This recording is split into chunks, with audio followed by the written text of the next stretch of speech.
Bonjour à toutes et à tous. Nous sommes ravis de vous accueillir pour la session partenariale portée par l'association d'Anna Ecker sur le sujet des tiers-lieux. Donc, le sujet de la table ronde aujourd'hui, c'est les tiers-lieux santé de l'interface à l'hybridation au service de la co-construction multi-actorielle d'actions territoriales en santé. On a fait le plus court possible. Donc, cette session de la table ronde a pour objectif d'explorer le concept de tiers-lieu santé en tant que nouvel outil territorial au service de la santé et de ses acteurs. Pour cette table ronde, nous serons 8 intervenants et intervenantes ici présents. Donc, nous avons la chance d'être en présence de 3 représentants de collectivités différentes. Donc, Georges Maguérez, ici présent, qui est chargé de mission schéma autonomie département de la Loire. Aubry Françon, qui est chef de projet filière santé à Saint-Étienne Métropole. Stéphane Bienvenu, responsable santé au CCS de la ville de Givors dans le Rhône. Un enseignant-chercheur, Christelle Bourrière, qui est maître de conférences en sciences de gestion et de management, qui est aussi membre de l'équipe de recherche Coactis à l'IAE de l'université Jean Monnet à Saint-Étienne. Et enfin, 3 porteurs de tiers-lieux santé et membres du groupe de travail national tiers-lieux santé porté par l'Association nationale des tiers-lieux. Donc, une des représentantes, Kitri Cazoviel, qui est représentante de l'association URFU, qui porte le tiers-lieu La Générale, tiers-lieu santé La Générale dans les Pyrénées-Atlantiques. Donc merci d'avoir fait le déplacement jusqu'à chez nous. Et puis nous deux, qui sommes aussi les modérateurs de cette session. Donc je suis Julia Gutefin, je suis co-directrice de l'association d'Anna Ecker, je suis aussi docteur en droit. André Simonet, co-directeur de l'association d'Anna Ecker. Donc, pour cette table ronde, vous expliquez le déroulé. Donc, voilà, nous allons intervenir les uns après les autres. À l'issue de chaque intervention, on prévoit un temps assez restreint de 2 minutes, le temps d'échanger 1 à 2 questions avec l'intervenant. Mais rassurez-vous, à la fin de la session de table ronde, un temps plus long de 20-25 minutes, c'est prévu pour des questions croisées. Voilà. Eh bien, on vous propose de commencer dès maintenant sur la dynamique de tiers-lieux santé dans les territoires. Illustration des modèles de tiers-lieux santé portés par Anna Ecker dans la Loire et dans le Rhône. On vous propose une brève contextualisation du coup sur l'association d'Anna Ecker. L'association d'Anna Ecker travaille sur les mutations des relations humaines dans la santé et on a mené une investigation dans une douzaine de pays, 3-4 mois par pays, à la rencontre de différents acteurs, des contextes assez variés, France, Inde, Afghanistan, Uruguay, Paraguay, Chili, Argentine, Cuba, France, Liban, Émirats Arabes Unis, Suisse, Belgique. Au niveau des impacts qu'on a pu évaluer avec les différents acteurs des différents systèmes de santé, de la déshumanisation ou de l'humanisation des relations humaines dans la santé. Donc il y a un fort impact sur les professionnels de santé, perte du sens du métier, dépression, suicide, reconversion professionnelle, arrêt maladie. C'est plutôt transparent aujourd'hui en France. Sur les patients, quand cette relation n'est pas développée ou peu, qu'elle se dégrade, perte de confiance envers le soignant, orientation vers des thérapies alternatives, reconsultation, reimagerie, et d'une manière assez transparente, tout ça a des impacts dans le champ de l'économie de la santé publique et de son organisation. Au niveau des acteurs, on a rencontré les acteurs de la formation, doyens, profs, étudiants, en médecine sans infirmières, sages-femmes, ceux qui sont dans l'organisation, ministère, syndicat, directeur, cadre, et ceux qui pratiquent, médecins, infirmiers, sages-femmes, dans le public, le privé, la ville et la campagne. Et quand nous nous sommes installés à Saint-Étienne en 2018, nous avons développé différentes actions pour travailler sur cet enjeu-là, sur cette hypothèse que les relations humaines dans la santé ont une série d'impacts sur l'ensemble de ces indicateurs. De là, on a développé différents projets qui intègrent du coup toujours la formation, la recherche, l'organisation et la pratique. Et après avoir développé différentes actions, le plus important et pertinent pour nous était plutôt de développer la boîte à outils. Le lieu qui permettrait de développer encore d'autres actions, soit en propre, soit d'accompagner ceux des autres. Et c'est comme ça qu'aujourd'hui, on arrive à avoir 2 tiers-lieux. Un premier donc existant à Saint-Étienne, qui a un format plutôt lab, et un deuxième en cours d'ouverture, prévu pour le début d'année prochaine, du coup dans le département du Rhône, à Givors, qui aura aussi un axe de production de soins et du coup plus ancré autour d'une offre de soins.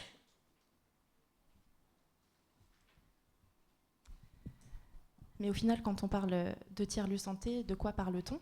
Donc déjà, il n'existe pas de définition précise du tiers-lieu santé.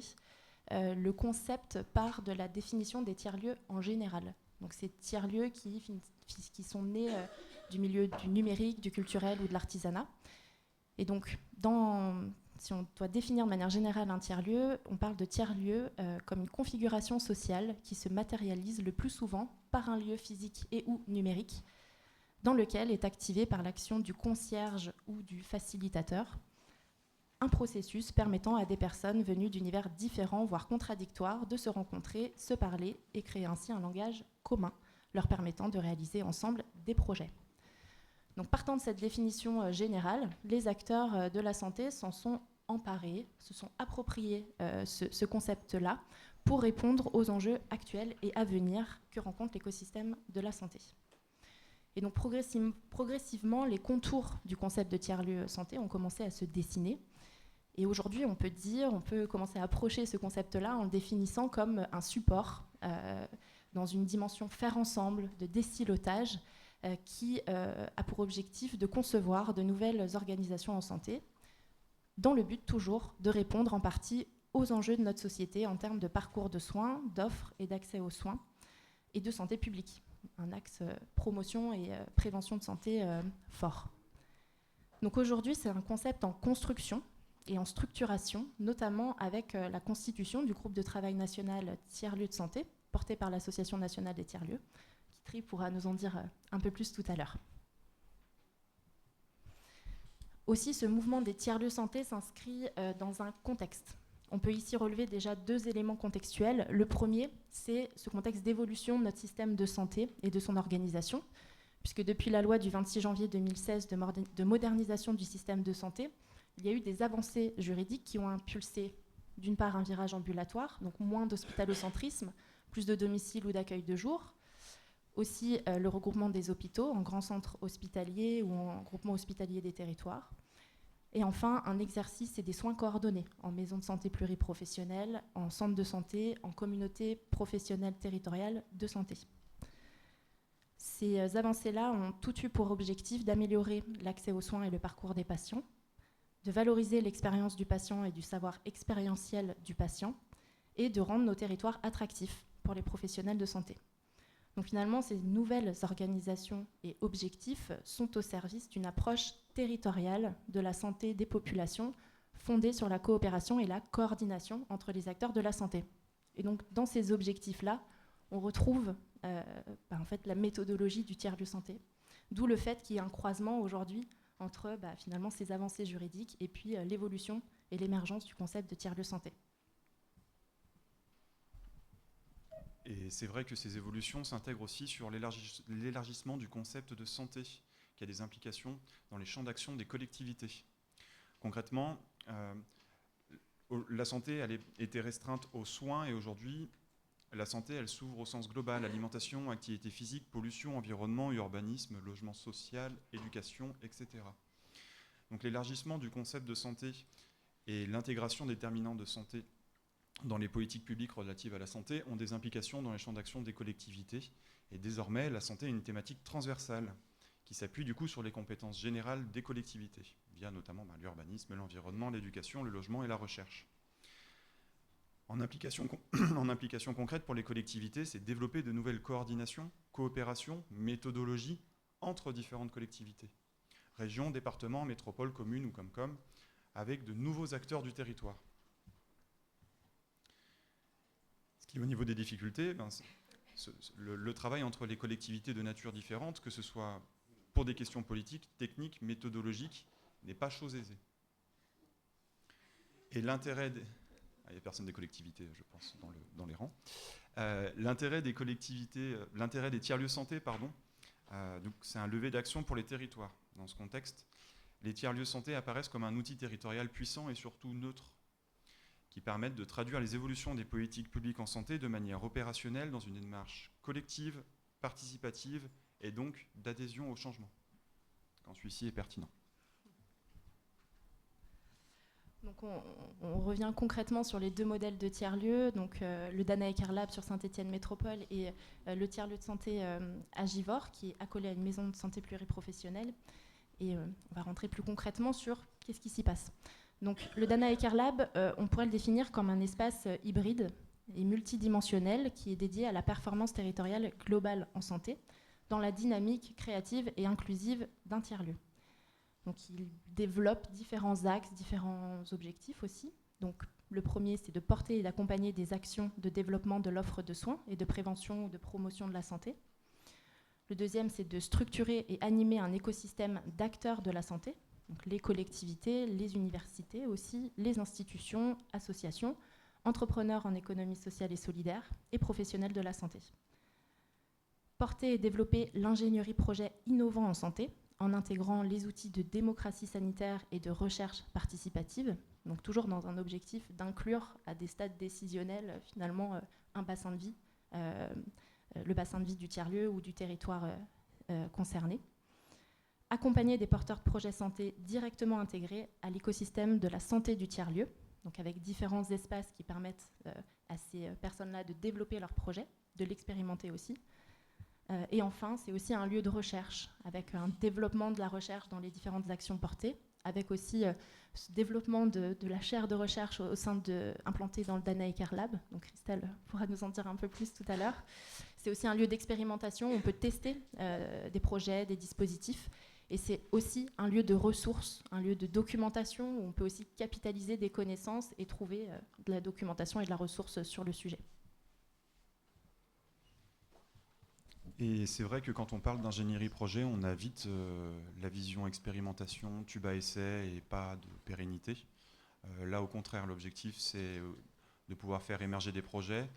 Et si aucun acteur ou aucun collectif ne peuvent les porter, que le tiers-lieu puisse les porter de manière pérenne et donc au long cours. Donc on n'est pas qu'une boîte à tube à essai.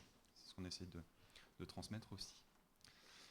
Et du coup, pour traduire ça au niveau des actions qu'on porte au sein du tiers-lieu, donc on a choisi 3 photos pour les illustrer.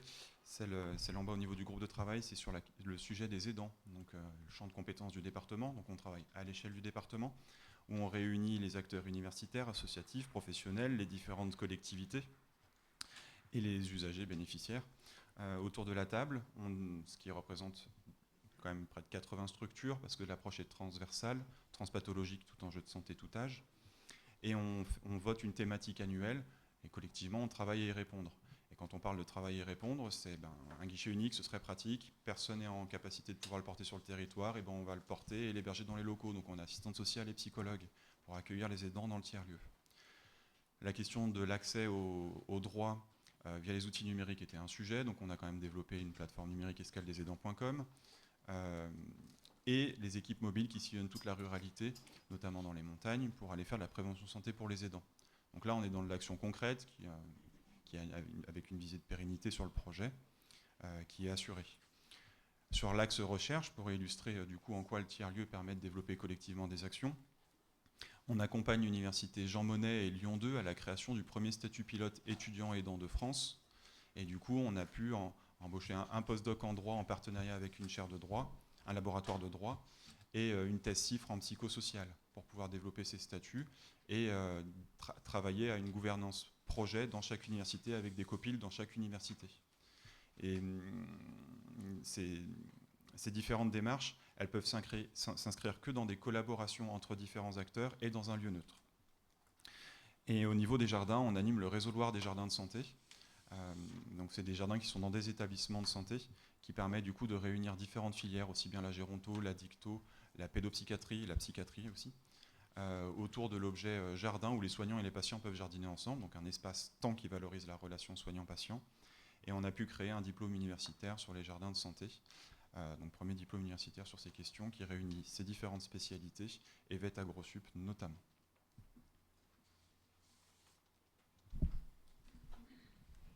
Et donc concernant le tiers-lieu santé de Givors, c'est un autre modèle puisqu'il est axé sur la santé de la communauté. Il est ancré dans une circonscription géographique pour répondre à des enjeux de santé d'un bassin de vie et pour produire une offre de soins.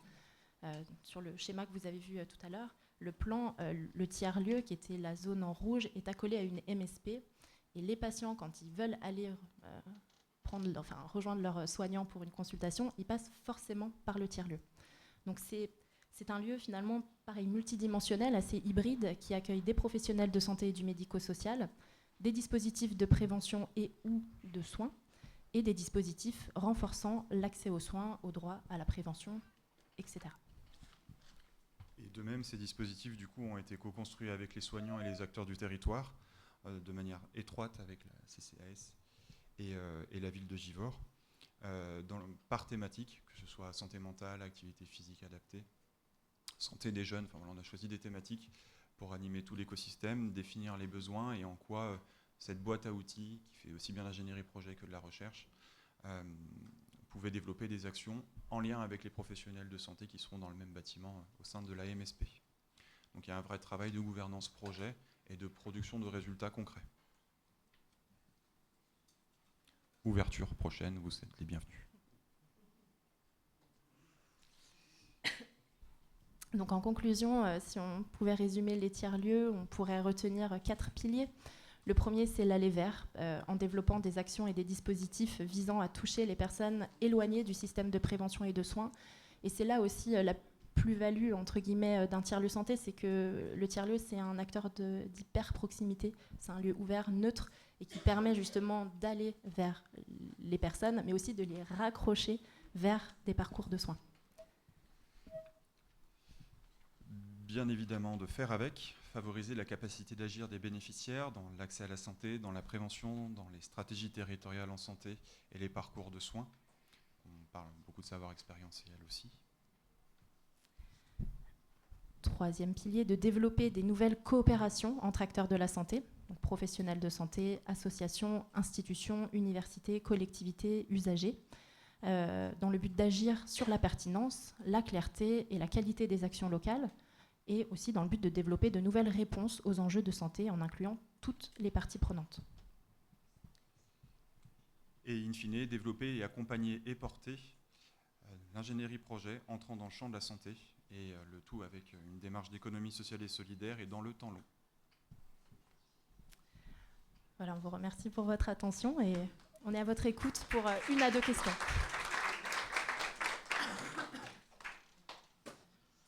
Voilà, est-ce qu'il y a des questions? Une première question? Oui.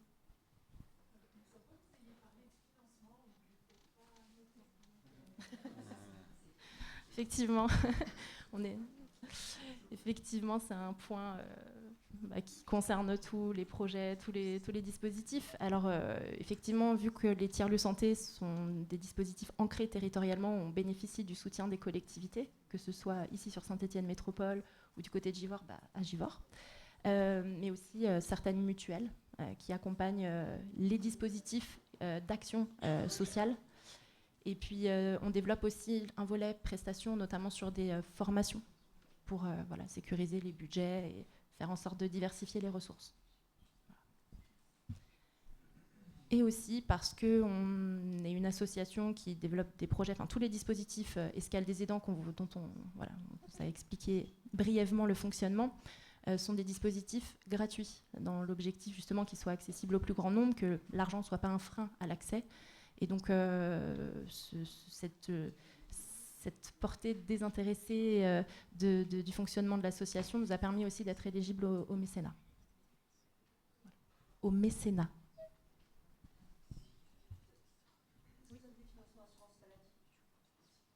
Non. On n'a pas encore travaillé sur cet axe-là, mais c'est avec plaisir. Oui, madame ?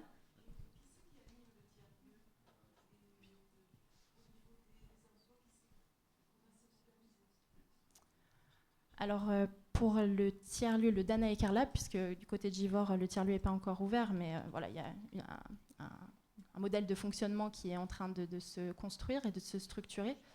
Du côté du Danae Carlab, on est une équipe permanente de 6 salariés. Et sur chaque dispositif, il y a un coordinateur de projet. Et après, une vision aussi plus globale, stratégique, que l'on porte à la direction de l'association.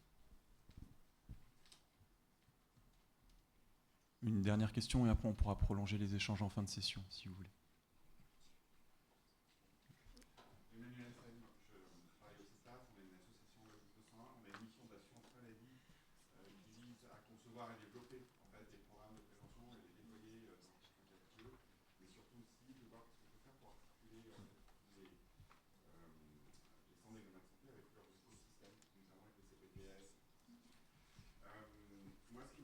trait alors, sur ce que vous présentiez, c'est quand vous avez parlé d'être adossé à une MSP et que les gens en allant à la MSP vous traversent. Mais du coup, leur problématique entre la traversée et ceux pour quoi ils viennent n'est pas la même. Et comment on coordonne ça? Et vous aviez l'approche en disant c'est une approche territoriale. Alors, pour moi, la MSP a plus une approche territoriale. La CPTS a plus une approche territoriale, la MSP une approche à Santel. Et du coup, vous ne voyez que les patients de la MSP. Non, voilà. On n'est pas entré dans les détails des dispositifs qui seront au sein du tiers-lieu de Givors. Ils seront très certainement en partie évoqués par la ville de Givors. On pourra rentrer dans les détails par la suite si vous voulez. C'est ouvert à tous les acteurs. C'est un objet de coordination d'acteurs et d'ingénierie projet. Donc ce n'est pas que pour les soignants dedans. Et il y aura un guichet pour les aidants. Il y a la question de l'interculturalité qui est prise en compte. Il y a la médiation autour de la cuisine, notamment chimio, alimentation, diabète, alimentation, parentalité, alimentation. Il y a plusieurs dispositifs qui sont montés comme ça, en incluant les professionnels de santé dans le montage des projets. Et la CPTS aussi du bassin, justement. Voilà, le tiers-lieu est connecté à la CPTS aussi des coteaux du Lyonnais. Et comment vous dites connecter, vous faites quoi avec eux? On définit ensemble les sujets sur lesquels travailler, des objectifs, et on monte des projets concrets. Mais on pourra rentrer dans les détails après, si vous voulez, avec plaisir. Oui, eh bien, merci pour vos temps d'écoute et de questions. Merci. Et donc pour poursuivre et pour donner à voir les implications des tiers-lieux santé dans les collectivités et l'appréhension de cet outil tiers-lieu santé par elles, donc nous vous proposons de donner la parole à plusieurs collectivités qu'on vous a présentées tout à l'heure. Et on va pouvoir commencer avec Georges Maguérez, donc chargé de mission schéma autonomie du département de la Loire. Et donc Georges, tu vas nous parler du tiers-lieu comme outil pour les collectivités en prenant le cas du département de la Loire. Bonjour à tous. Donc le tiers-lieu, c'est pour le département, une collectivité. Avant de rentrer, je suis au département depuis 1 an et chargé de mission sur le schéma départemental de l'autonomie. D'abord, on va parler de 2 situations. C'est un EHPAD, établissement d'hébergement pour personnes âgées dépendantes, donc, et avec une personne qui, la directrice, l'aide-soignante et tout le monde, qui se dit, on reçoit des gens qui ont un Alzheimer débutant, on les accueille du mieux que l'on peut, mais on se dit qu'on pourrait faire autrement. On pourrait les mettre dans un quartier avec les commerçants qui surveilleraient, ils pourraient garder une vie, et en étant dans l'EHPAD, ils se dégradent beaucoup plus vite que si on les mettait ailleurs. Une autre situation, c'est une personne qui a une fille avec une déficience en situation de handicap et qui a, d'après toute l'évaluation qui a été faite et tout l'accompagnement et toute l'aide qu'elle reçoit du département, devrait avoir une auxiliaire d'élèves pour les enfants en situation de handicap. Donc, mais elle ne peut pas aller à l'école parce qu'on ne trouve pas de personne. Et en même temps, cette personne au domicile, elle voit que sa fille est en train de pianoter sur l'ordinateur, écoute de la musique et crée des petites musiques. Et se dit, c'est fantastique, je pense qu'elle pourrait peut-être créer de la musique et partir dans ce domaine-là. Voici donc 2 situations, on y reviendra. Mais d'abord, le département. Alors le département, c'est quelque chose que j'ai découvert il y a 1 an et qui est, quand on parle du département, pour donner de l'importance, on parle tout de suite du budget, 100 millions, avec une partie, un volet solidarité humaine, plus de 50%, mais aussi aménagement et développement du territoire avec toute la voirie, toutes les eaux, toutes les pistes cyclables, etc. Un département société, citoyenneté avec le tourisme, la culture, le sport et tous ces éléments. Et puis, il y a quand même plus de 3000 personnes qui y travaillent. Et donc, toute la partie administrative, gestion et tout le système. Et moi, je suis en charge de la politique autonomie. La politique autonomie, c'est les personnes âgées et les personnes en situation de handicap. Personnes âgées, personnes en situation de handicap, ça représente quand même là, c'est des chiffres de 2021, mais en 2022, c'est 200 000 personnes qui ont été accueillies par téléphonique ou de manière physique. Donc ça veut dire du monde qui vient à la Maison Loire Autonomie sur les 4 lieux sur le département. Il y a plus de 190 professionnels à peu près, 35 000 bénéficiaires. Donc on voit une structure qui fonctionne, qui est en marche. Et là-dedans, il faut faire un schéma. Alors le schéma départemental, il m'a fallu bien sûr comprendre ce que c'est, et c'est une obligation légale. Une obligation légale que le département doit faire tous les 5 ans pour définir sa stratégie, ses orientations, ses perspectives, et en fait de préparer toute l'offre sociale et médico-sociale pour les 5 prochaines années. Et en même temps, de définir toute la coopération qui va se mettre en place, car comme on l'a vu, la santé maintenant touche la culture, touche et d'autres domaines, l'assurance maladie et tout ça, donc l'école, d'essayer de définir comment on va coordonner tout ça. Et c'est un travail qui n'est pas facile. C'est un travail qui est ambitieux, que l'on fait et qui est répété toutes les 5 années. Et donc, comment j'ai abordé ce système-là ? Quand on aborde, c'est la réponse à apporter. Il y a deux réponses. Il y a une réponse qui sont les attentes rationnelles, c'est-à-dire j'ai besoin d'un auxiliaire. Il faut que vous me trouviez un auxiliaire. J'ai besoin d'aller en EHPAD, donc il me faut un circuit. Et là, on a une réponse pour améliorer l'expérience. Ça va être basé sur la logique, sur la raison. Oui, je ne peux pas le garder à la maison, il faut que je trouve une institution. Donc c'est basé sur ce qui existe en fait. C'est l'importance de l'information, de l'expérience. Et puis il y a une approche qui est l'approche irrationnelle, qui est basée sur les émotions, sur l'envie, sur le désir, sur quelque chose qui est intuitif, qui est subjectif. Et là, c'est l'importance du ressenti, c'est la culture. On a à Saint-Étienne des cultures très différentes, avec des gens qui ont des ambitions très différentes. Et donc, comment on répond à tout ça ? Et donc, on a cet équilibre entre les deux, et quand on va voir la population, on ne sait pas exactement si on a une attente rationnelle ou irrationnelle. Alors, sur le schéma, on aborde d'une façon, d'abord, les attentes rationnelles. C'est la feuille de route. La feuille de route, l'objectif, c'est d'améliorer, d'offrir la meilleure option possible sur les bases existantes, celles qui sont possibles. Et là, on retrouve le financement, on retrouve les moyens, on retrouve la disponibilité en personnel, on retrouve tous ces éléments-là.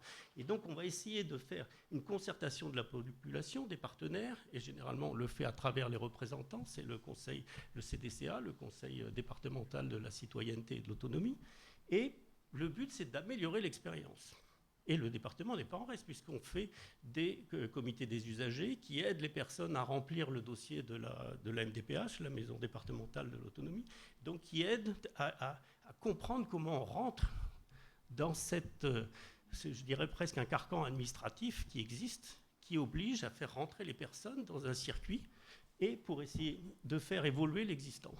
Et faire évoluer l'existant, c'est des choses qui sont compliquées parce que, par exemple, vous vous dites les personnes ont du mal à remplir un dossier, mais le dossier est national, il est rentré dans un circuit et vous ne pouvez pas le changer comme vous voulez. Donc, on est obligé des fois rentrer dans des systèmes compliqués et d'anticiper les besoins. Mais maintenant, les attentes irrationnelles. Et là, on va créer ça en février, un espace de dialogue. Un espace de dialogue, c'est un endroit où on va réunir à peu près 500 personnes dans une vision online, en distanciel. Et l'idée, c'est de créer une culture commune pour partager les émotions, pour partager les ressentis, les ambitions et cette envie de faire des choses extraordinaires. C'est d'essayer de capitaliser sur le potentiel de chacune des personnes. Et quand on voit les Paralympiques, par exemple, on regarde la performance, on ne voit plus le handicap. Et c'est cet élément qu'on va essayer d'apporter. La concertation, elle se fera justement à travers ces échanges, ces espaces de dialogue. Et l'idée, c'est de mieux ressentir les personnes, travailler autour des enjeux. Les enjeux sont différents. On ne parle pas d'expérience. Un enjeu, ça peut être un enjeu de sécurité, d'avoir la sécurité que ma mère est bien dans l'établissement, qu'elle est bien en place. Ça peut être un enjeu de loisirs, de liberté, envie d'apprendre autre chose, un nouveau métier. Donc imaginez sans contrainte. Et c'est là où intervient en fait le tiers-lieu. C'est que nous, entre les deux, si on crée l'espace de dialogue, il nous faut un espace qui ne rentre pas dans les carcans actuels. Il faut qu'on ait un espace intermédiaire qui se retrouve, puisque si on fait au niveau de la feuille de route, on va partir de l'existant, on va améliorer l'existant. Ici, il faut qu'on puisse imaginer, quand on veut créer un espace avec un espace musée dans un EHPAD, il va falloir mettre en jeu des personnes qui ne se rencontrent pas d'habitude. Et donc, il nous faut un espace au milieu, qui est ce tiers-lieu, cette notion de tiers-lieu. C'est un petit peu cette idée-là, et Danaker représente un petit peu, il y a un financement d'ailleurs du département, justement, pour avoir cet espace où on puisse imaginer sans contrainte et on puisse développer quelque chose d'innovant. Et parce que si on le fait avec l'ARS et avec ici, on améliore l'expérience et on rentre tout de suite dans les obligations, dans les exigences et dans les contraintes. Voilà un petit peu l'idée par rapport à cette place des tiers-lieux dans la collectivité. Merci.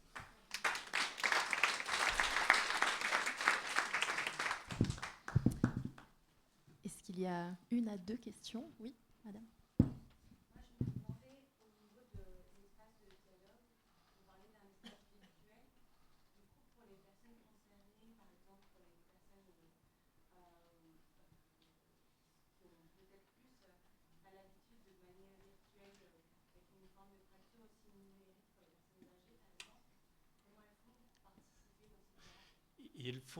Elles pourront éventuellement participer parce qu'on l'a déjà vu sur scène, c'est-à-dire que les soignants mettent un écran de télévision et puis les personnes accèdent et il y a quelqu'un qui gère cet espace-là. Mais il est certain qu'une personne qui est déjà...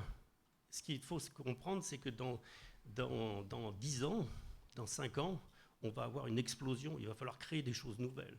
Et donc, c'est les personnes qui sont actuellement engagées dans cette attitude. C'est une culture qu'on veut créer. Et la culture, elle va aussi bien de l'aide-soignante, de le directeur de l'ARS, du président du département, de tout le monde, pour qu'on change le regard. On change le regard, non pas pour combler un déficit des personnes, c'est-à-dire que je vais mettre des aides, comme fait le département, et il le faut. Il faut continuer ça, de mettre des aides techniques, etc.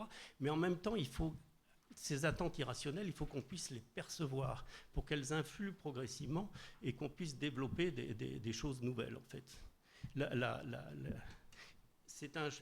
deuxième raison, c'est que réunir 500 personnes, ça a un coût. Vous voyez le coût de ce congrès, et qu'on peut le faire très simplement, mais dans un premier temps, de façon virtuelle. Oui, madame, au fond.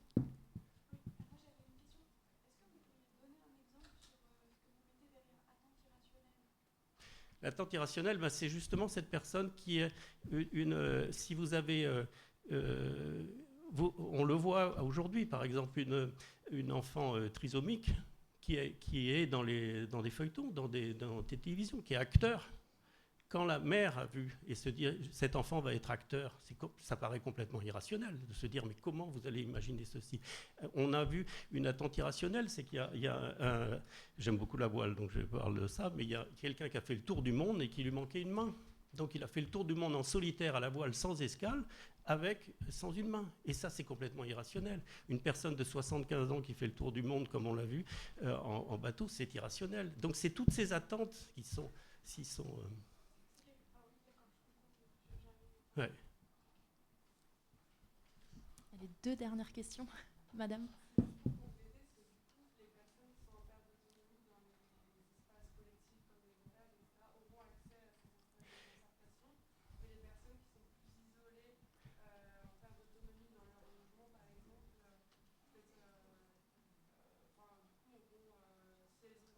Ouais.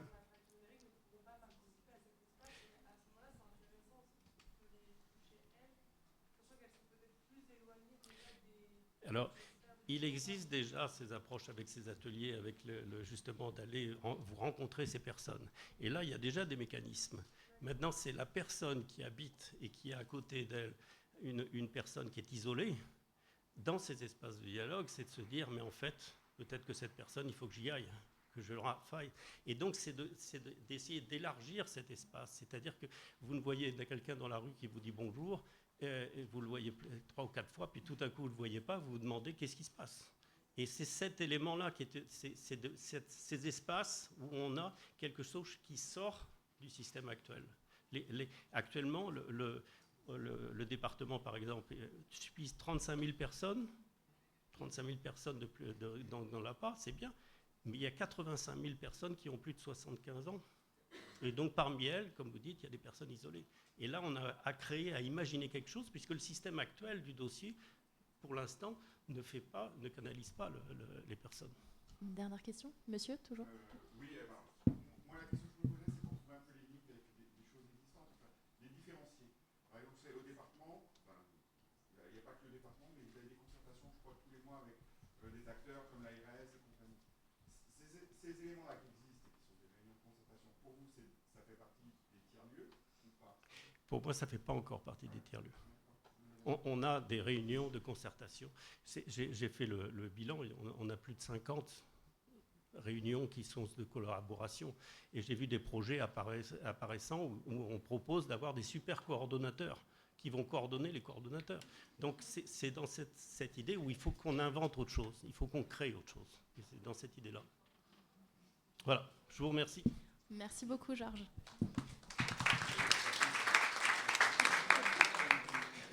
Eh bien, pour poursuivre, sur les relations tiers-lieu santé et collectivité, nous sommes ravis d'accueillir Aubry Françon, donc chef de filière, chef de projet filière santé à Saint-Étienne Métropole, qui va nous parler de la relation tiers-lieu santé et Saint-Étienne Métropole dans le champ de l'innovation.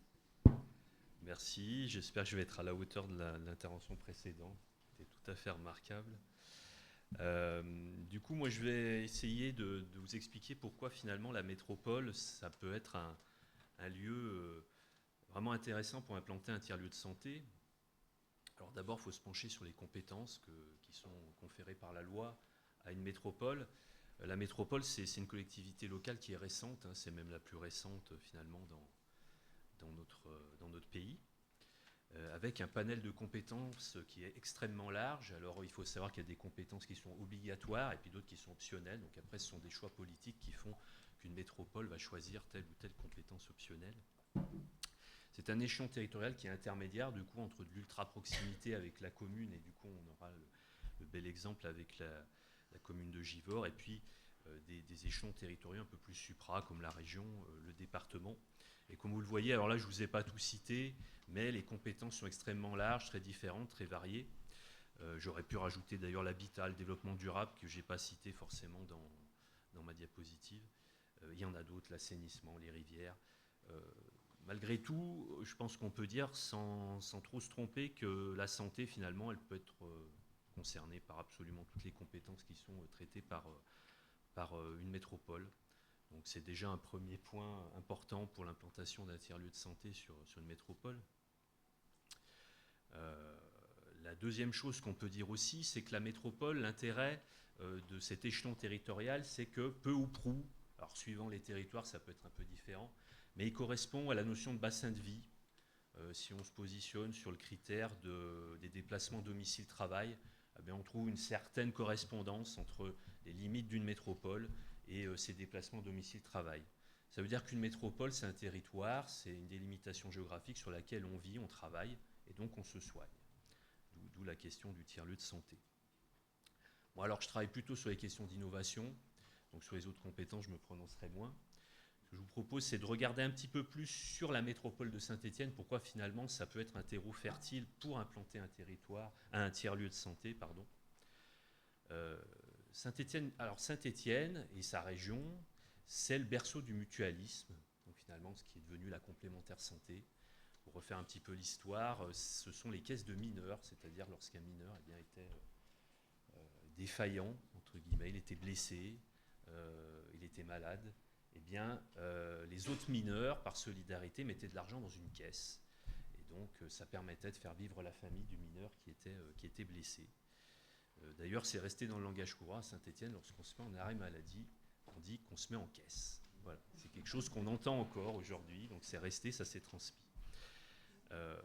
Au-delà, je dirais, de cet aspect un peu historique, traditionnel, Saint-Étienne, c'est le siège du CETAF. Donc, voilà, on a donc organisme en lien avec la sécurité sociale, de l'École nationale supérieure de la sécurité sociale, du chèque emploi-service universel. C'est également un lieu où la recherche en sciences humaines et sociales et le croisement avec la santé est très important. On a eu l'exemple qui a été cité par André et Julia sur le statut juridique de l'étudiant aidant. qui est né à Saint-Étienne, hein, on peut le dire, en collaboration avec une université lyonnaise, soutenue par la métropole de Saint-Étienne également, sur la partie post-doctorat. Je pourrais vous en citer d'autres. Il y a un projet qui est en cours sur les perturbateurs endocriniens et l'alimentation, avec une recherche-action qui implique des sociologues qui vont essayer de trouver différents lieux de restauration collective sur le territoire. On va observer les usages en matière notamment de contenants en plastique qui peuvent dégager des perturbateurs endocriniens, et derrière, essayer de mettre en place des outils de sensibilisation. Je pourrais vous en citer d'autres, on pourra échanger avec vous si vous avez des questions à ce sujet, mais en tout cas, il y a un fourmillement quand même assez fort, une habitude de travail entre les sciences humaines et sociales et les sciences liées au médical. Et j'insiste aussi sur ce point, je suis moi-même issu des SHS, c'est de la recherche très pragmatique, c'est de la recherche-action, contrairement, je dirais, aux clichés poncifs qu'on peut entendre parfois sur les sciences humaines et sociales, qui n'auraient pas d'applicatif, qui seraient juste des vues de l'esprit. Voilà, c'est important quand même de le dire et de le rappeler. Si on inverse un petit peu, je dirais, le questionnement, et on se dit, finalement, on a vu avant pourquoi la métropole, c'est un tiers-lieu, c'est un territoire propice à l'installation d'un tiers-lieu. Et là, quelque part, on peut s'interroger, qu'est-ce qu'un tiers-lieu de santé va apporter à notre territoire, et en particulier sous l'angle de l'innovation sociale, mais pas seulement. C'est d'abord un lieu de service à la population, ça a été dit et redit dans les premières présentations. Il y a du service direct à la population, c'est l'escale des aidants. C'est le jardin de santé aussi, qui est un lieu de médiation, qui peut être un lieu aussi d'activité physique adaptée, de rencontre entre les patients, les responsables d'hôpitaux, de lieux de soins, et les soignants, les familles également, les aidants. C'est un lieu de rencontre, de brassage de public, ça a été dit à plusieurs reprises, entre les habitants, les patients, les aidants, les institutionnels, les chercheurs, les soignants, les associations, les entreprises aussi. J'insiste un petit peu là-dessus. Je pense que dans les tiers-lieux, on peut aussi trouver de la place pour des porteurs de projets. J'en parle un petit peu plus loin, parce que clairement, ce fourmillement, ce croisement de public, peut faire émerger des problématiques, et qui dit problématique peut dire solution, et qui dit solution, idée, concept, et éventuellement création d'entreprises, en particulier issues de l'économie sociale et solidaire. Donc, le tiers-lieu, ça peut aussi être un lieu d'accueil de porteurs de projets en résidence, et qui derrière vont essayer de trouver des solutions en matière de produits, et plus vraisemblablement en matière de services innovants, qui s'appuient sur du numérique, mais aussi sur du contact direct. La digitalisation de l'économie a quand même aussi ses limites.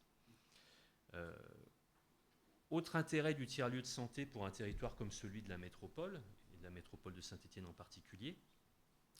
Saint-Étienne Métropole, la ville de Saint-Étienne, c'est la seule ville design UNESCO de France. C'est la seule qui a ce label en France. C'est la seule aussi qui a une cité du design, c'est la seule qui va accueillir la Galerie nationale du design, c'est prévu pour 2 ou 3 ans. Alors concrètement, ça se traduit par quoi au quotidien?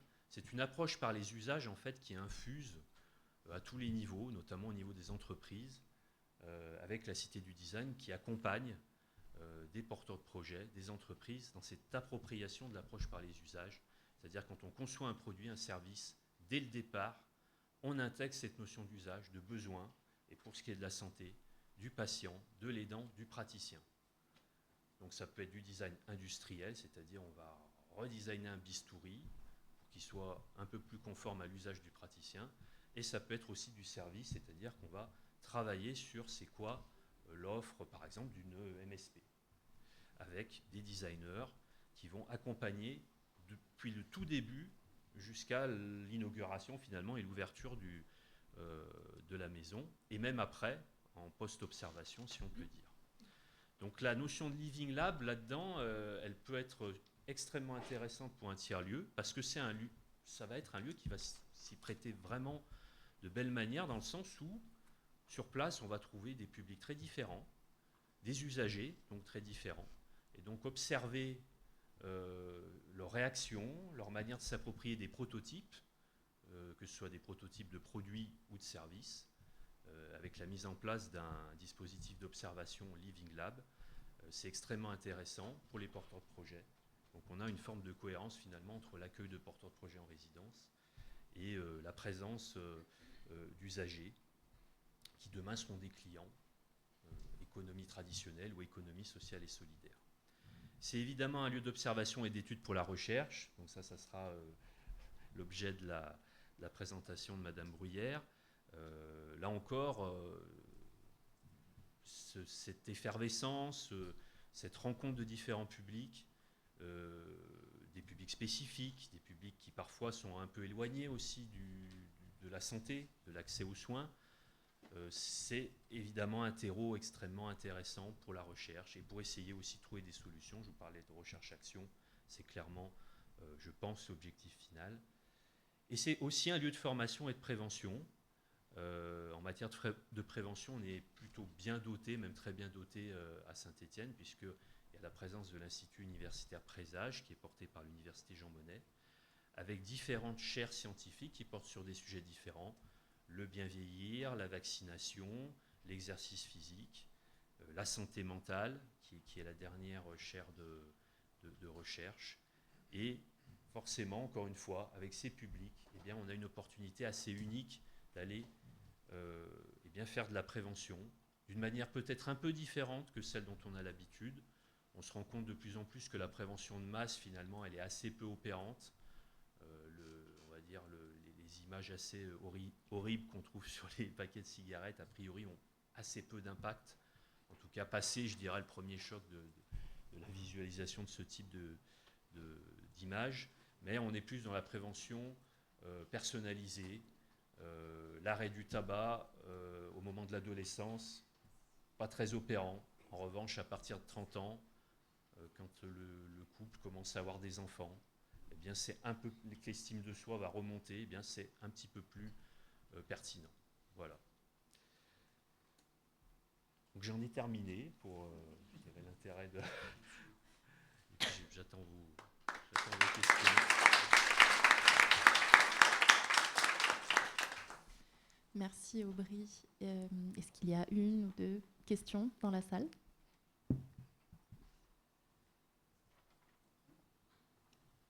Oui, madame.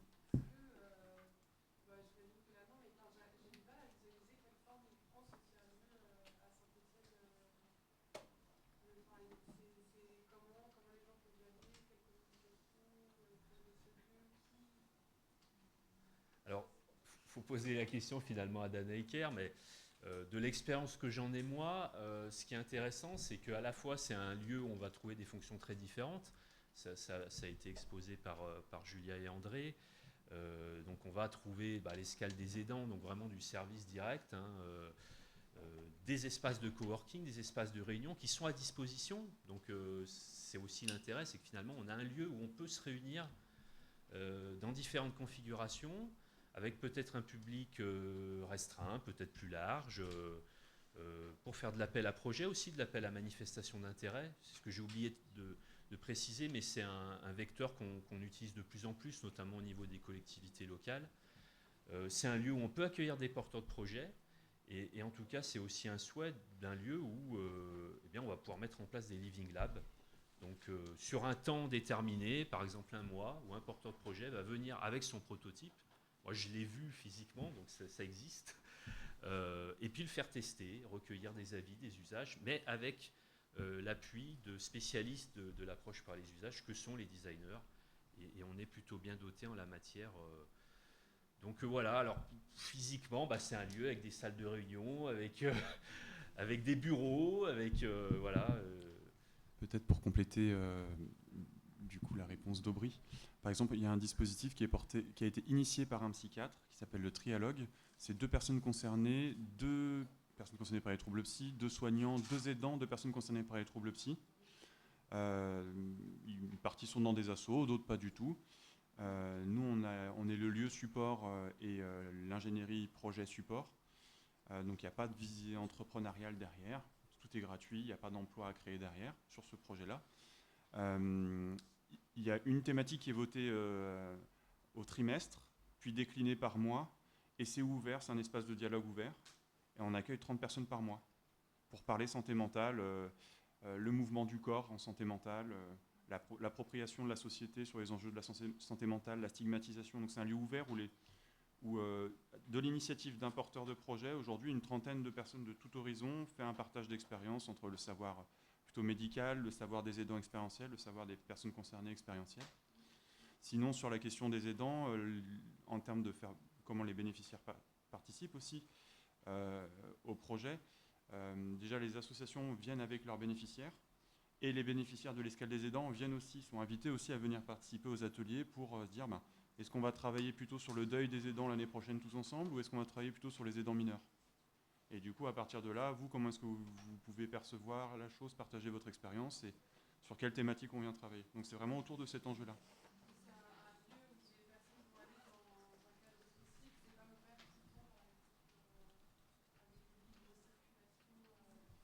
Ça dépend de la nature de la personne. Les porteurs de projets, les enseignants-chercheurs peuvent venir de manière fluide.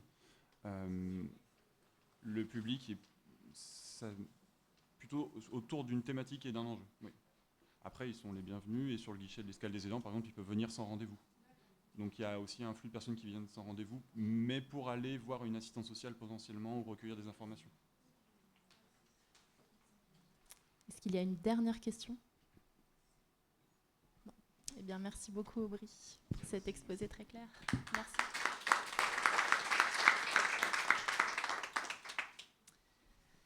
Eh bien, pour finir sur les relations tiers-lieu santé et collectivité, nous sommes ravis d'accueillir Stéphane Bienvenu, qui est responsable santé au CCAS de la ville de Givors et qui va nous parler de la relation tiers-lieu santé et ville dans le champ de la santé et de la santé publique.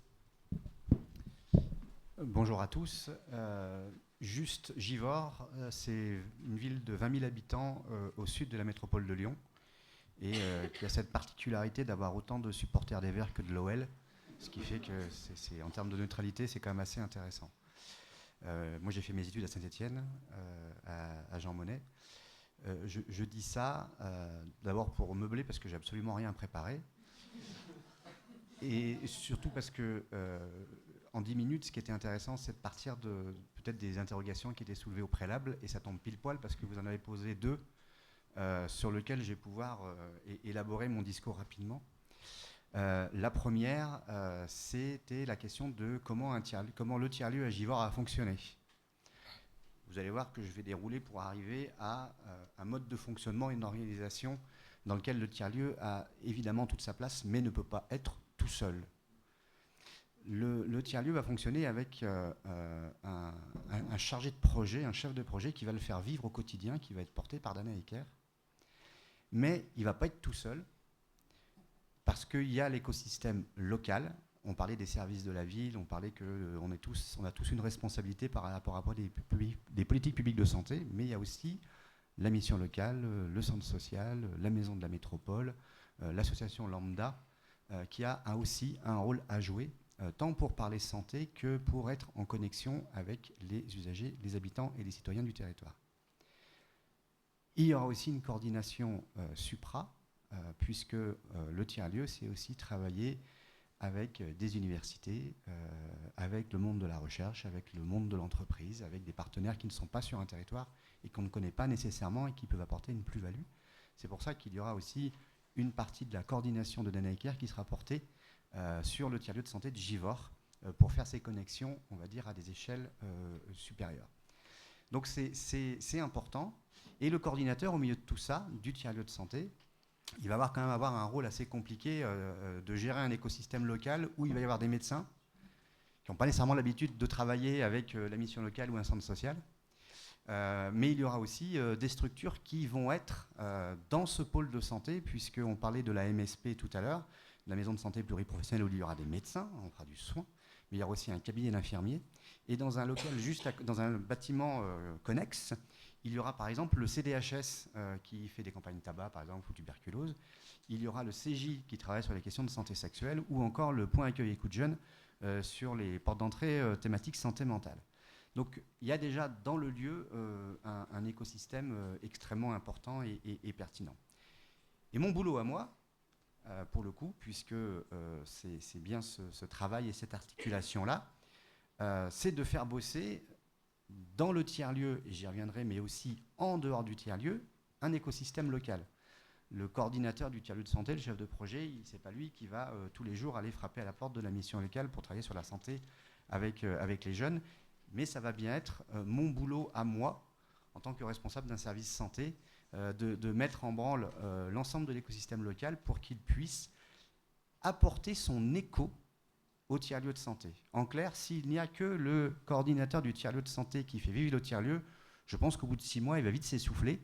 Mais ce tiers-lieu, il est pour tous et il est fabriqué par tous. Ça signifie que là, depuis 6 mois, on met en place des ateliers de préfiguration du tiers-lieu sur toutes les thématiques. Julien et André en ont parlé. Où dedans, vous avez des ateliers et il y a les partenaires du territoire qui font leur état des lieux, qui apportent leurs besoins et qui sont aussi force de proposition pour faire vivre ce tiers-lieu. Et mon boulot, ça va être que justement, on ne s'essouffle pas et que cette dynamique perdure après l'ouverture du tiers-lieu. Ça, c'est le premier point. Le deuxième point, c'est la question des habitants. Le tiers-lieu, pour moi, le tiers-lieu, c'est aussi un lieu de convivialité où on parle de sujets sur lesquels nos approches précédentes n'étaient peut-être pas nécessairement efficaces par rapport au public qu'on souhaite viser. Je prends un exemple tout bête, la question du diabète. Je pourrais en donner 15 autres. Vous faites une conférence sur le diabète Salca à 18h à la mairie de Givors, vous avez 10 personnes. Voilà. Et globalement, ces 10 personnes-là, vous les retrouvez partout, et c'est très bien qu'elles soient là, mais ce sont des militants associatifs ou des personnes concernées qui savent s'exprimer, qui n'ont pas peur de rentrer dans une salle en mairie pour écouter une conférence. L'autre sujet, c'est aussi qu'on est dans un rapport, alors excusez-moi les propos un peu abrupts de dominant-dominé, où vous avez un sachant, et quand je dis ça, pas de démagogie, nous avons besoin des scientifiques. Je dis ça parce qu'en ce moment, c'est un peu la chasse un peu sur la remise en cause.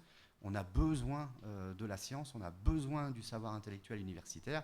La question, c'est comment on le met en scène pour que les habitants ne soient pas effrayés et puissent venir et écouter et parler.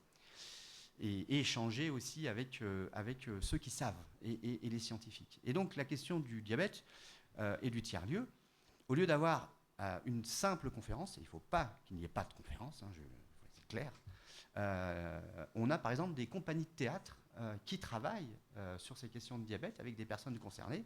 Et l'idée, par exemple, c'est de travailler pendant 1 semaine, 2 semaines, 3 semaines avec une compagnie de théâtre et quelques personnes qui vivent plutôt bien leur diabète, qui est une mise en place d'une scénette, et que cette scénette, elle soit présentée dans le tiers-lieu, pas uniquement, elle peut être aussi dans un centre social, elle peut être ailleurs, et qu'à partir de cette scénette-là, il y a un échange avec les autres personnes qui vivent moins bien leur diabète, mais qu'il y ait aussi le scientifique qui soit dans la salle et qui puisse réagir par rapport à cette scène-là. C'est-à-dire qu'on n'est plus sur une scène avec la personne qui est ici, comme moi en ce moment, et puis les personnes concernées, mais la création artistique a vraiment cette capacité de faire passer des messages et en même temps derrière de créer une sorte d'écosystème qui permette aux habitants de s'y retrouver de façon conviviale, mais en même temps de façon structurée et sérieuse pour avoir des réponses à la problématique. Et à partir de cette scène-là, on peut mettre en place des actions de promotion, des actions de prévention sur le diabète. Le tiers-lieu, c'est cet ensemble-là, et après pousser la porte du médecin de la MSP s'il faut aller plus loin dans la question du diabète. Je donne cet exemple-là parce qu'il permet d'illustrer. Et le tiers-lieu de santé, c'est aussi sortir. Alors, j'allais dire aller les verts, puisque la blague a déjà été faite tout à l'heure, mais je ne vais pas la refaire. Mais le tiers-lieu de santé, c'est aussi aller sur les marchés et aller en pied d'immeuble. Et pour le coup, travailler sur ces questions de prévention, de promotion de la santé, d'information. C'est pour ça que le tiers-lieu et la coordination du tiers-lieu, l'animateur du tiers-lieu a l'impérative nécessité de travailler aussi. On a un médiateur santé sur Givors. Le médiateur santé va travailler avec le coordinateur pour pouvoir aller voir les habitants. Et donc tout cela, c'était une autre question qui était posée. Alors, il y a la CPTS qui aura des bureaux aussi dans la MSP, donc ça me paraît tout à fait une évidence que l'on travaille avec la CPTS. Ça permet aussi leur acculturation, la CPTS, et ça permet aussi notre acculturation vis-à-vis du monde médical, qui n'est pas une évidence non plus pour nous. Et là, le tiers-lieu permet aussi ces rencontres et cette acculturation. Il y a aussi la question du portage politique. Parce que ce que je dis là, il faut quand même qu'il y ait des élus, d'abord qui soient convaincus, qui portent et qui globalement financent. On revient à une question aussi qui était posée ici. Givors, pour l'instant, on a 2 élus à la santé. Une adjointe, c'est la 2e adjointe, qui est en charge de la santé. Et on a en plus une conseillère municipale qui pilote le conseil local en santé et le contrat local de santé et le conseil local en santé mentale. Je dis ça, et donc pour finir mon propos, ceci s'inscrit dans une politique publique de santé portée par les élus et contractualisée à travers le contrat local de santé. Et dans ce contrat local de santé, vous avez 4 axes sur lesquels on essaye de répondre objectivement et politiquement. Le premier, c'est l'offre de premier recours, CPTS, MSP. Le deuxième, c'est l'accès aux droits de santé et les questions de prévention-promotion. On a créé une mutuelle santé communale, il y a le médiateur santé. Le troisième, c'est la thématique de la santé mentale, avec le conseil local en santé mentale. Et après, on a des problématiques issues de l'Observatoire régional de santé sur la question de l'alimentation, sur la question de l'activité physique. Et tout ça va trouver un atterrissage au tiers-lieu de santé, avec donc une légitimité du tiers-lieu par rapport à une politique publique et une légitimité vis-à-vis des institutions, la collectivité, mais aussi l'ARS qui a labellisé le tiers-lieu de santé grâce au CNR, grâce au Conseil national de la fondation, et puis qui cofinance aussi le poste de coordinateur du CLS et qui cofinance des actions dans chaque axe de notre CLS. Donc ça, c'est absolument essentiel, et pour faire pérenniser le projet, et pour que tous les acteurs du territoire soient concernés par le tiers-lieu et la politique territoriale qui en découle. Je vous remercie.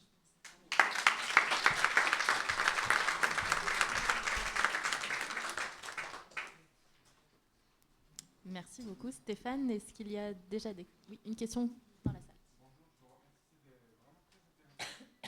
En termes pratico-pratiques, un coordinateur sur le tiers-lieu, ça suffit en termes de salariés sur place? Alors il y a déjà 1,5, puisque il y aura une personne qui va faire vivre au quotidien le tiers-lieu. Pour cela, oui, c'est suffisant. Mais ce que je disais tout à l'heure, si on le laisse tout seul, il va finir par réserver des salles. Enfin, je la fais vulgaire, excusez-moi, mais c'est un peu ça. Mais c'est comme pour toute politique publique. D'abord, il faut qu'on sorte de nos silos dans nos collectivités territoriales. C'est quand même l'une des bases. Et puis, globalement, le gars qui est tout seul dans son coin, d'abord, c'est que ça commence à être compliqué pour lui. Puis, globalement, on n'est pas très efficace. Surtout sur les questions de santé. Le chef de projet, celui qui va coordonner le tiers-lieu, ça va être justement de le faire vivre et être en capacité de mobiliser l'écosystème local et particulièrement les médecins de la MSP, mais surtout de me solliciter moi quand il y a besoin d'aller monter un projet, d'aller chercher un autre partenaire, de mettre en connexion avec l'ANAECARE quand il faut aller travailler avec une université ou un autre partenaire extérieur. Lui, vraiment, sa compétence, ça va être cette capacité à faire du développement local, voilà, et à être en capacité d'actionner le partenaire qui va bien par rapport à une thématique ou un sujet qu'on va mettre en place dans le tiers-lieu ou en dehors du tiers-lieu. Donc oui, ça suffit pour faire vivre le tiers-lieu. Enfin, je vous dis ça maintenant, peut-être qu'on verra avec l'usage qu'il faudra réorganiser différent. Pour l'instant, oui, parce qu'il y a l'écosystème qui est autour.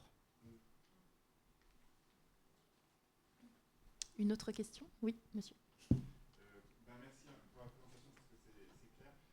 Et de ce que je trouve très intéressant, c'est qu'il faudra aller observer ce que vous faites parce que vous faites ce lien entre le public et ses contraintes et quelque chose d'autre.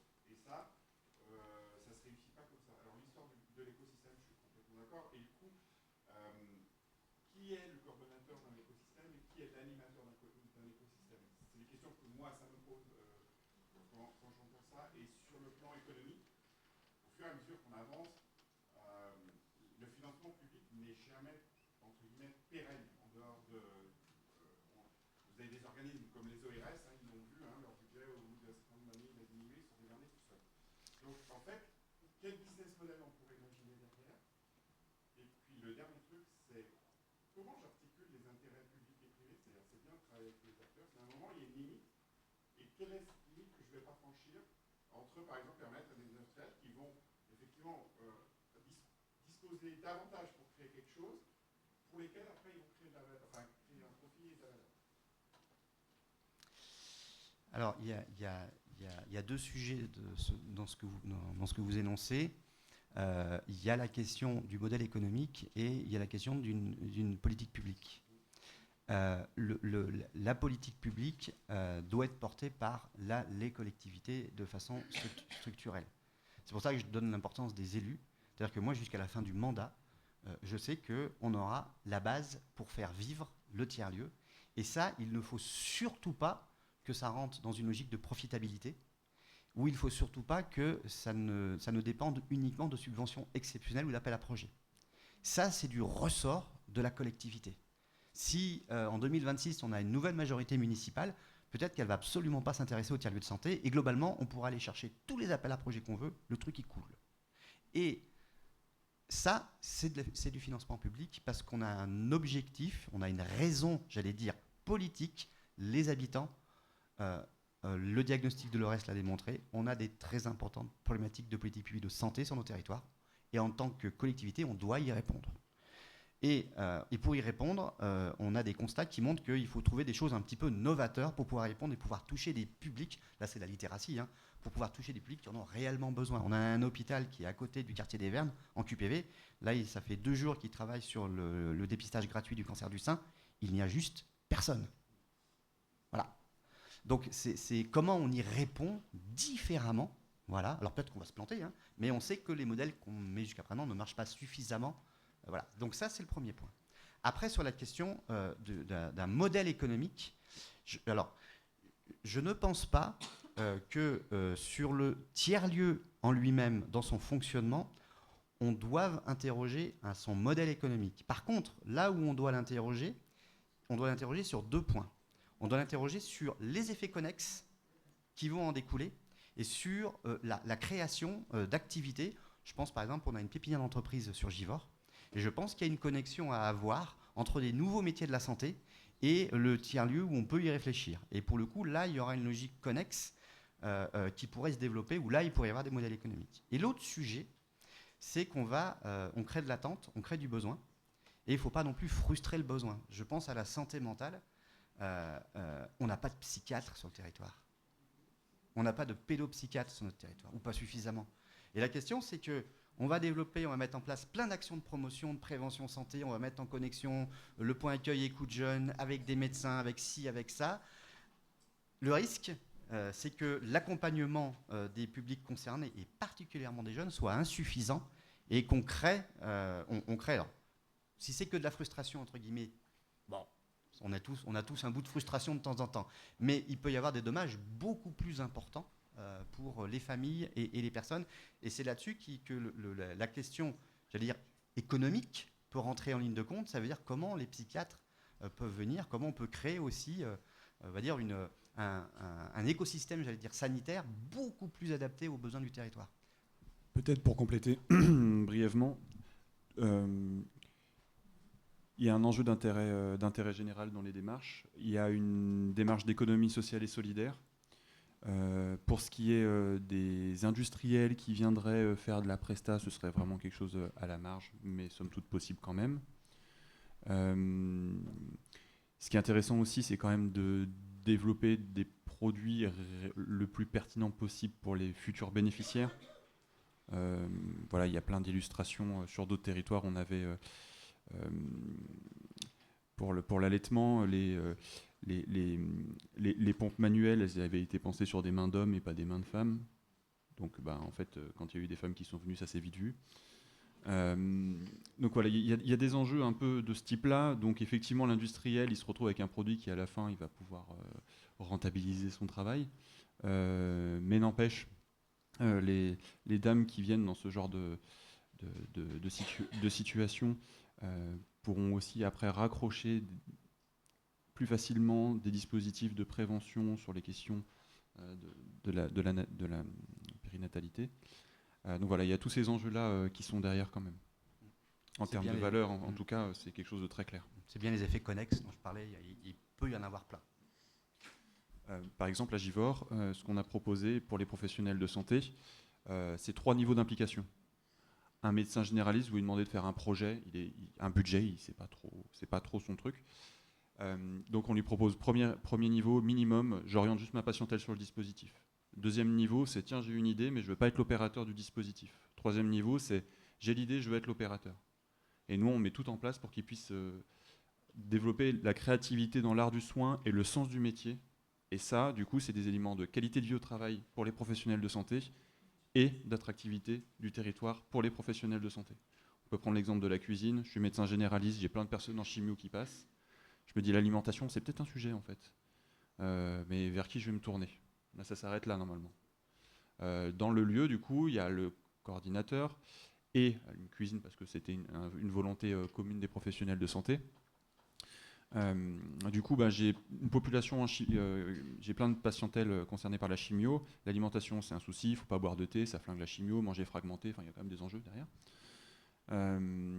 J'oriente ma patientèle sur le dispositif, parce qu'on l'a déjà créé, ou on va le développer nous, de notre côté, avec les autres acteurs, pas de problème. Le deuxième, c'est j'aimerais le développer, mais pas faire les cours de cuisine. On va aller voir les acteurs qui travaillent sur les enjeux du cancer, en leur disant, il y a une cuisine gratuite, on a des bénéficiaires orientés, automatiquement, qui pourront peut-être devenir des nouveaux adhérents, voire bénévoles, le Graal pour les assos aujourd'hui. Et tout est organisé. Donc ça va être plutôt simple quand même de faire venir des structures dans ces conditions. Et éventuellement, via des dispositifs type CPTS, pouvoir financer tout ce qui est nutritionniste et autres. Troisième niveau, le médecin généraliste, fan de cuisine, il peut faire son atelier entier. Et du coup, cette possibilité, là on parle d'un sujet très précis, mais de pouvoir le faire sur plein de projets différents, dans plein de cadres différents, c'est ça qui rend intéressant aussi le lieu en termes d'attractivité et de qualité de vie au travail pour les professionnels.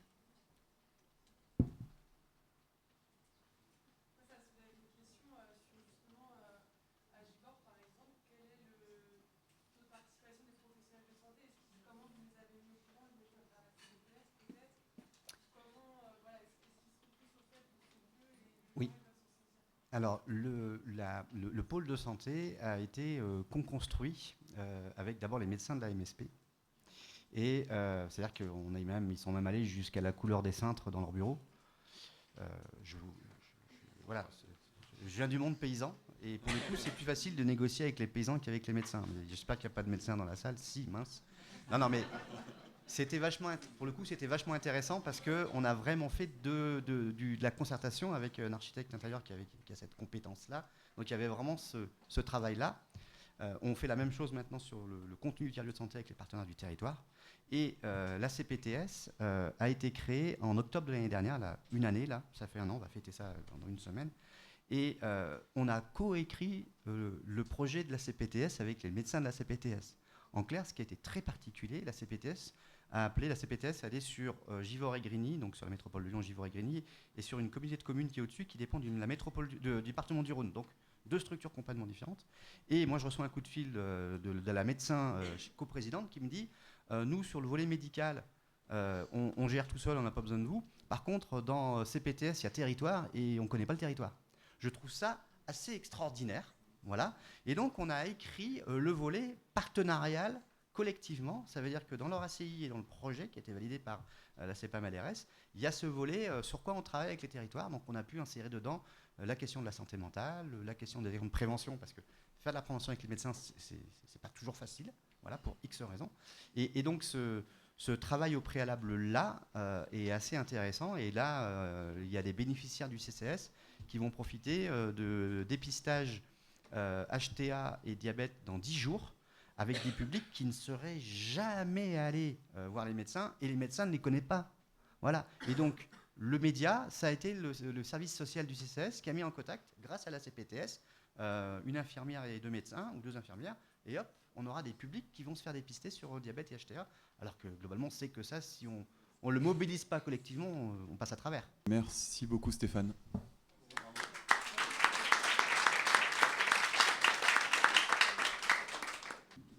Merci beaucoup aux collectivités d'avoir pu mettre en lumière les liens tiers-lieu santé, collectivités et en quoi le tiers-lieu peut être un levier aussi, un outil territorial pour les collectivités.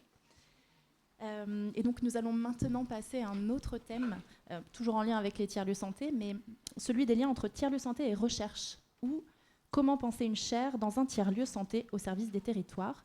Et pour cela, nous sommes ravis d'accueillir Christelle Bruyère, donc maître de conférence en sciences de gestion et de management, membre de l'équipe de recherche Coactis à l'IAE de l'université Jean Monnet, ici sur Saint-Étienne. Merci. Tout est presque dit, merci. Donc, ravie de faire votre connaissance.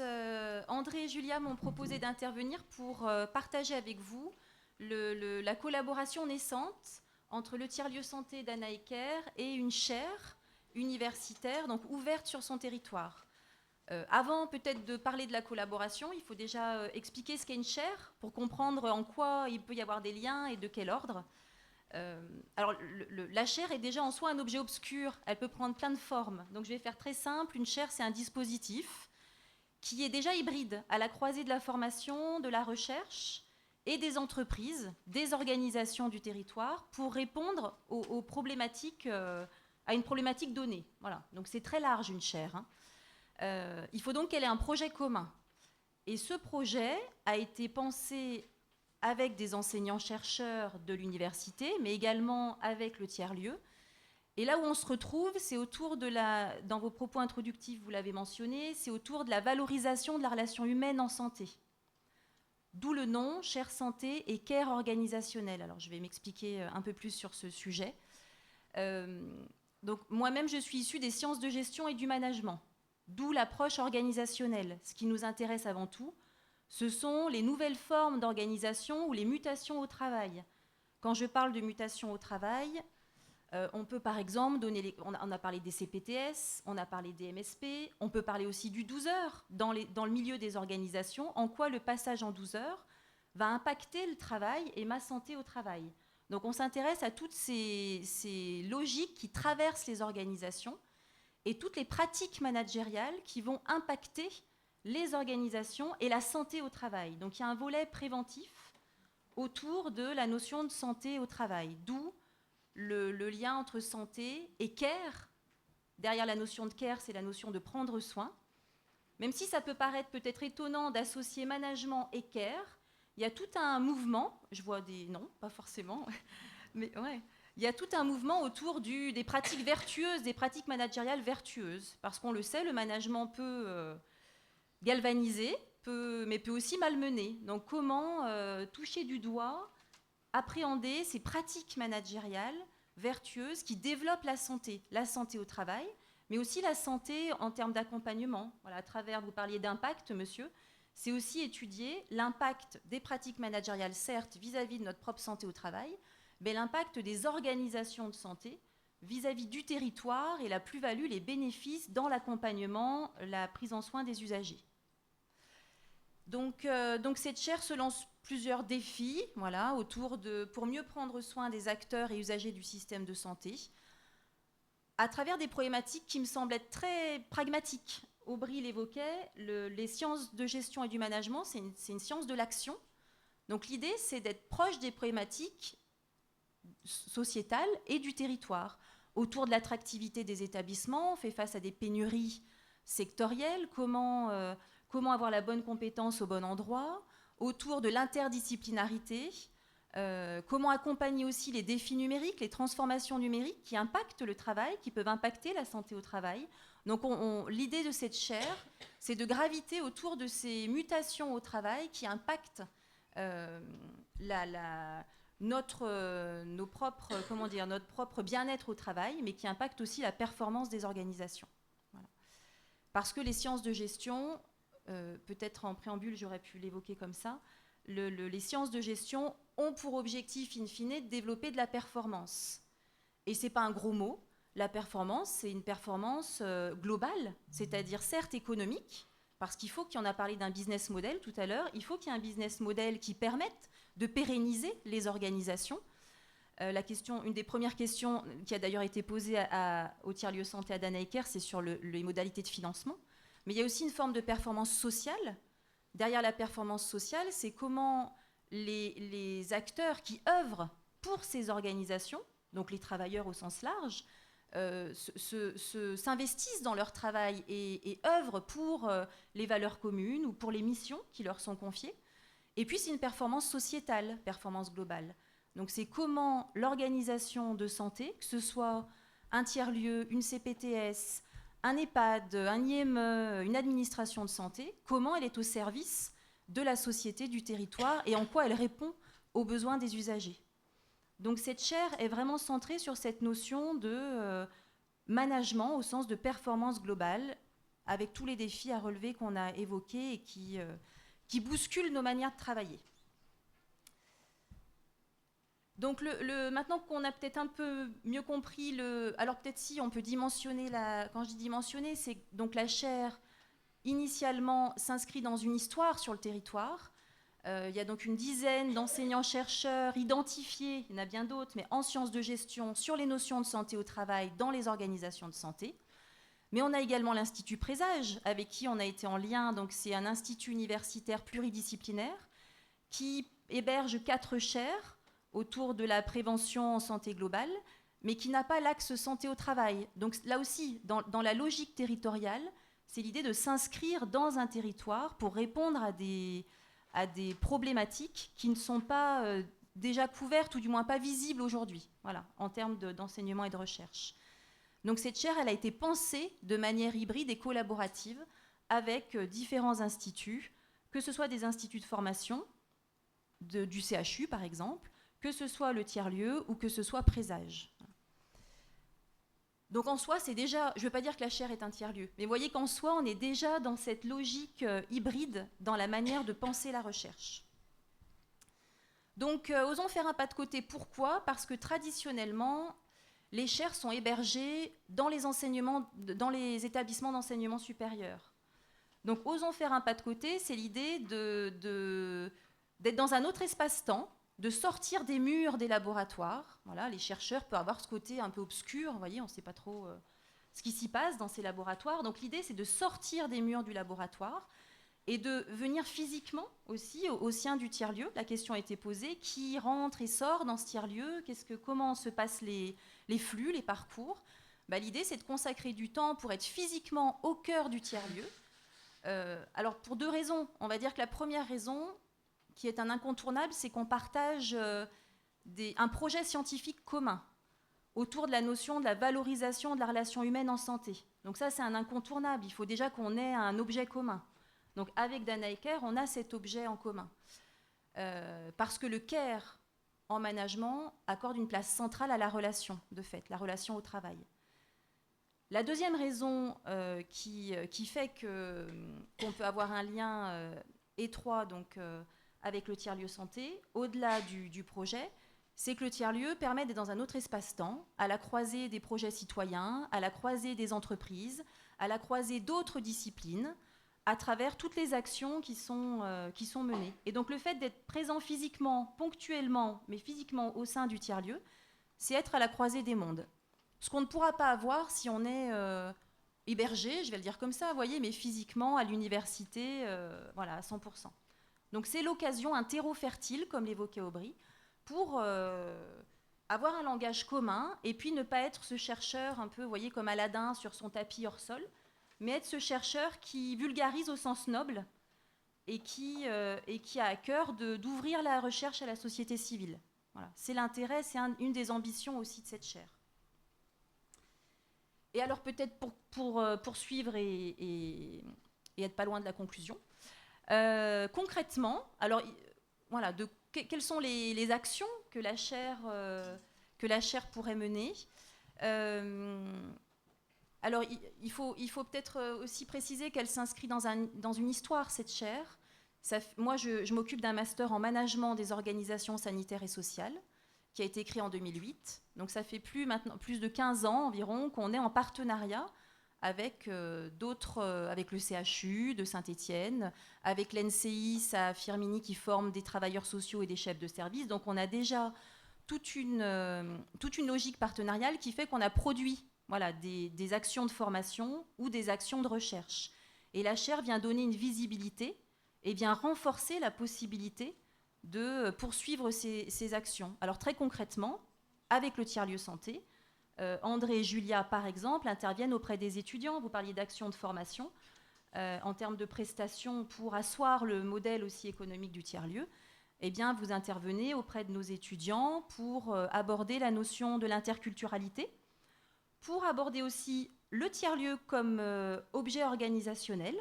Et ces étudiants qui sont des futurs directeurs ou directrices d'EHPAD, d'IME, de MEX, seront au fait qu'un tiers-lieu existe. Voilà ce que sont les tiers-lieux, voilà ce qu'ils proposent.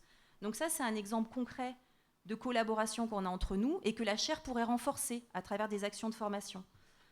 Autre exemple concret, cette fois-ci non pas tant sur l'axe formation, mais sur l'axe recherche. Nous, on se connaît depuis 2018, me semble-t-il. Et on a pu collaborer ensemble dans la réalisation d'un ouvrage collectif qui a rassemblé des psychologues, médecins, sociologues, philosophes, spécialistes en sciences de l'éducation autour du management bienveillant dans la santé. Est-ce que c'est possible? Est-ce que c'est un gros mot? Est-ce que c'est illusoire? Est-ce qu'on peut encore y croire? Et donc, vous avez, dans ce collectif-là, pu intervenir pour produire une réflexion et un ouvrage concret autour de cette question-là. Ça, c'est sur ce qui a été fait. Mais demain, ce qui pourrait être fait, c'est peut-être, vous parlez du tiers-lieu comme terre d'accueil, je vais le dire comme ça, de porteurs de projets. Le fait d'avoir une chaire en lien avec ce tiers-lieu, c'est peut-être l'occasion d'accompagner aussi avec un regard différent ces porteurs de projets autour de la question de l'impact, de la mesure d'impact du projet sur le territoire. C'est peut-être aussi répondre ensemble à des appels à projets pour, encore une fois, croiser les regards et avoir une vision, on va dire, partagée tant au niveau de la performance sociale, sociétale globale que de la thématique portée.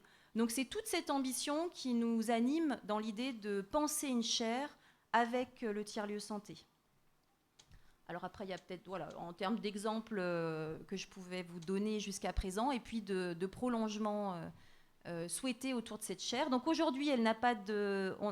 concrètement, on parle de projet de chaire, une chaire en développement, autour des besoins du territoire, de l'interdisciplinarité, etc. Donc là, c'est ni plus ni moins. Je n'ai pas été très bonne élève, je ne sais pas si c'est le mot, mais j'ai repris le poster qui figure voilà, dans le congrès.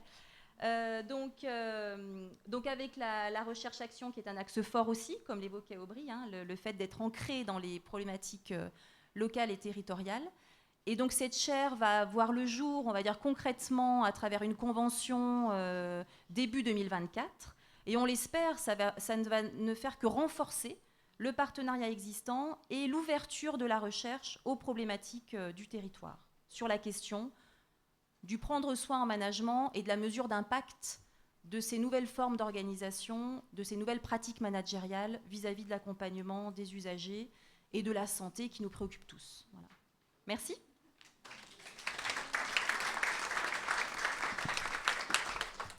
Merci Christelle pour cet exposé très clair. Est-ce qu'il y a des questions? Oui, madame.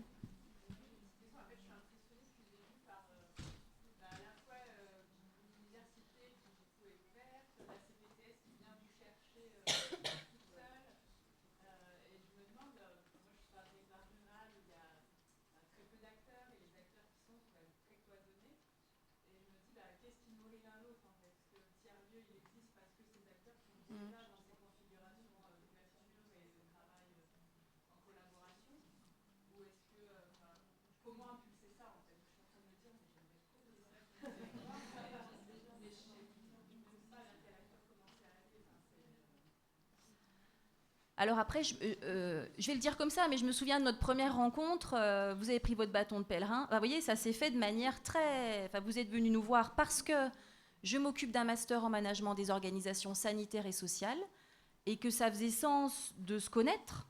Dans un premier temps, c'était connaissance pure. Et puis ensuite...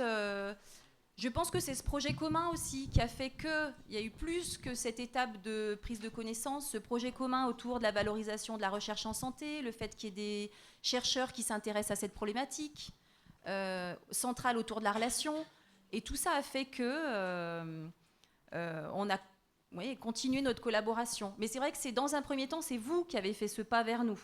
Quand je dis nous en tant qu'universitaires, c'est vous qui êtes venus toquer à la porte en disant voilà, on est ici, on fait ça, est-ce que ça vous intéresse et puis il me semble que vous répondiez à un appel à projet peut-être à ce moment-là aussi. Donc c'était quel bénéfice mutuel on peut y trouver. Ça s'est vraiment fait de cette façon-là, très incrémentale.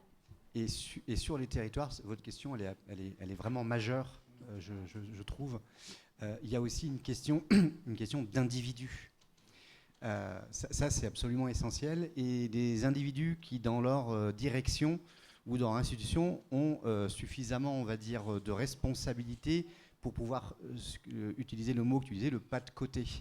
Et ce pas de côté, il doit se baser sur deux choses. La logique de sortir des silos, qui sont quand même des contraintes administratives récurrentes dans nos collectivités. Et la deuxième chose, l'acculturation. Accepter qu'une personne qui n'est pas de ton sérail vienne parler avec toi d'égal à égal, parfois même te donner des conseils. Voilà. Et l'inverse est tout à fait vrai. Ça paraît simple à dire comme ça, c'est pas une évidence. Et par exemple, le docteur Potazek, qui est la coprésidente de la CPTS, elle m'a pas demandé de lire toute la partie médicale, parce que globalement, j'y connais rien. Il y a un mot sur 4 qui est complètement étranger pour moi. Mais elle avait besoin de moi. Et moi, par rapport à des politiques publiques, j'ai besoin d'elle. Voilà. Et je dois aussi accepter, des fois, elle me fait des remarques sur les fonctionnements administratifs et bureaucratiques, où elle me dit, mais comment vous faites ? C'est insupportable, votre bazar. Faut accepter de temps en temps un peu d'humilité, et puis qu'on se fasse un peu turbuler dans notre quotidien. Le tiers-lieu, c'est aussi ça. Alors, je vous rejoins à 200%. J'ai clairement eu la question à l'université. Pourquoi as-tu besoin d'un tiers-lieu ? Vous voyez, un peu ce côté... on est filmé, hein, c'est pas très bien de dire ça. Non, mais vous voyez, un peu autosuffisant, et de dire, mais enfin, quel est l'intérêt ? Et donc, il y a effectivement ce pas de côté, ou cette prédisposition à dire... bah oui, évidemment qu'on peut avoir un intérêt commun autour de ce projet commun et avec des regards différents, etc. Donc je rejoins à 200% ce qui a été dit. Ouais. Il y a une chose dans votre territoire, c'est que moi je pars toujours de 3 éléments. C'est d'être reconnu, compétent et légitime. Et donc il faut trouver vos leviers.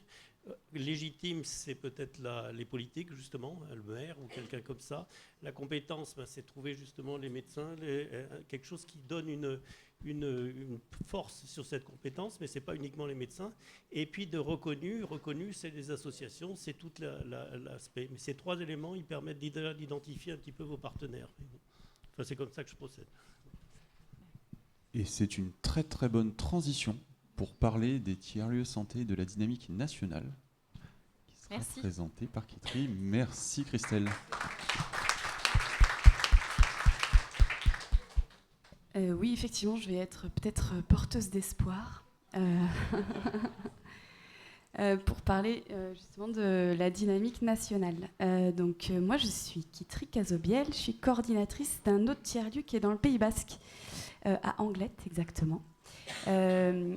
Qui a été initié par des médecins généralistes qui ont voulu repenser le cabinet médical en axant 2 choses. La première, c'était comment les médecins généralistes et les professionnels de soins dans leur globalité peuvent se décloisonner et s'ouvrir en fait aux autres déterminants de santé. On sait que juste le système de soins n'est pas suffisant à la bonne santé d'une population, qu'il y a d'autres déterminants de santé qui sont l'environnement, le lien social, tout ça.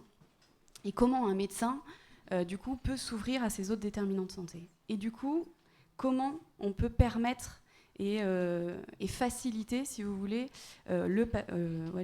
permettre aux patients de prendre en compte sa santé de façon globale. Donc l'idée, c'était de faire un lieu commun. Dans un même endroit, de mettre des professionnels de santé, mais aussi des professionnels du monde du sport, des professionnels du monde culturel, un café associatif, de mettre tout le monde dans un même lieu pour faire passer le message, pour décloisonner et de prendre en compte la santé de façon globale. Alors concrètement, sur Anglette. Notre tiers-lieu, il fait 300 mètres carrés. La partie bleue, c'est toute la partie projet de soins, enfin santé, dont on y retrouve médecins généralistes et paramédicaux. Et sur toute la partie de gauche, vous avez des salles polyvalentes où on propose des activités qui sont autour du sport, du monde culturel, enfin du créatif et culturel, et du bien-être. Et puis on a le café, qui est pour le lien social, qui est primordial dans notre lieu. Ce lieu est porté par une association qu'ont créée les médecins. Et l'objectif, c'est une fois par mois de proposer des conférences, des jeux, des ateliers sur des sujets de santé. Donc ça passe de la santé sexuelle à la santé mentale à Parkinson, parce qu'il y a une association de patients de Parkinson qui est venue nous voir pour nous proposer de monter un événement. Voilà. Alors, même si c'est très beau, il faut quand même que je vous dise la vérité, on a ouvert depuis 6 mois. Donc on essaye. On est en train de rencontrer finalement la patientèle, de découvrir un peu cette patientèle. Et le lieu s'appelle La Générale. C'était pour médecine générale et aussi pour répétition générale, puisqu'il y avait vraiment ce côté-là dont vous avez parlé sur toutes vos présentations. C'était vraiment d'essayer, en fait, d'avoir un lieu où on peut essayer. Et ça ne sera pas la version définitive, mais en permanence, on va essayer. Voilà. Donc, si je vous parle de ça, en fait, c'est aussi pour parler du mouvement national. Et j'ai été désignée volontaire pour parler de l'Association nationale des tiers-lieux, qui est une association qui aujourd'hui réunit différents acteurs des tiers-lieux et qui a pour objectif, en fait, de définir les actions à mener au sein des tiers-lieux et de porter les besoins au niveau national et international. Donc l'Association nationale des tiers-lieux a 4 missions principales: favoriser l'échange entre pairs, élaborer et porter le plaidoyer des tiers-lieux au niveau national et international, mettre en œuvre les chantiers prioritaires qui ont été identifiés par les tiers-lieux eux-mêmes, et co-construire des dispositifs nationaux d'appui aux tiers-lieux. Donc ça peut être de la formation, ça peut être de la ressource documentaire. Alors tous les 2-3 ans, il y a un recensement des tiers-lieux au niveau national. Et là, ça tombe bien, puisque le dernier recensement date de juin 2023, donc j'ai les derniers chiffres. Je ne vais pas tous vous les présenter, mais ce qui nous intéresse peut-être ici, c'est vous dire qu'il y a 3500 tiers-lieux aujourd'hui qui ont été recensés en France. On imagine en avoir 5000 d'ici 2025. Les tiers-lieux sont à majorité en dehors des métropoles.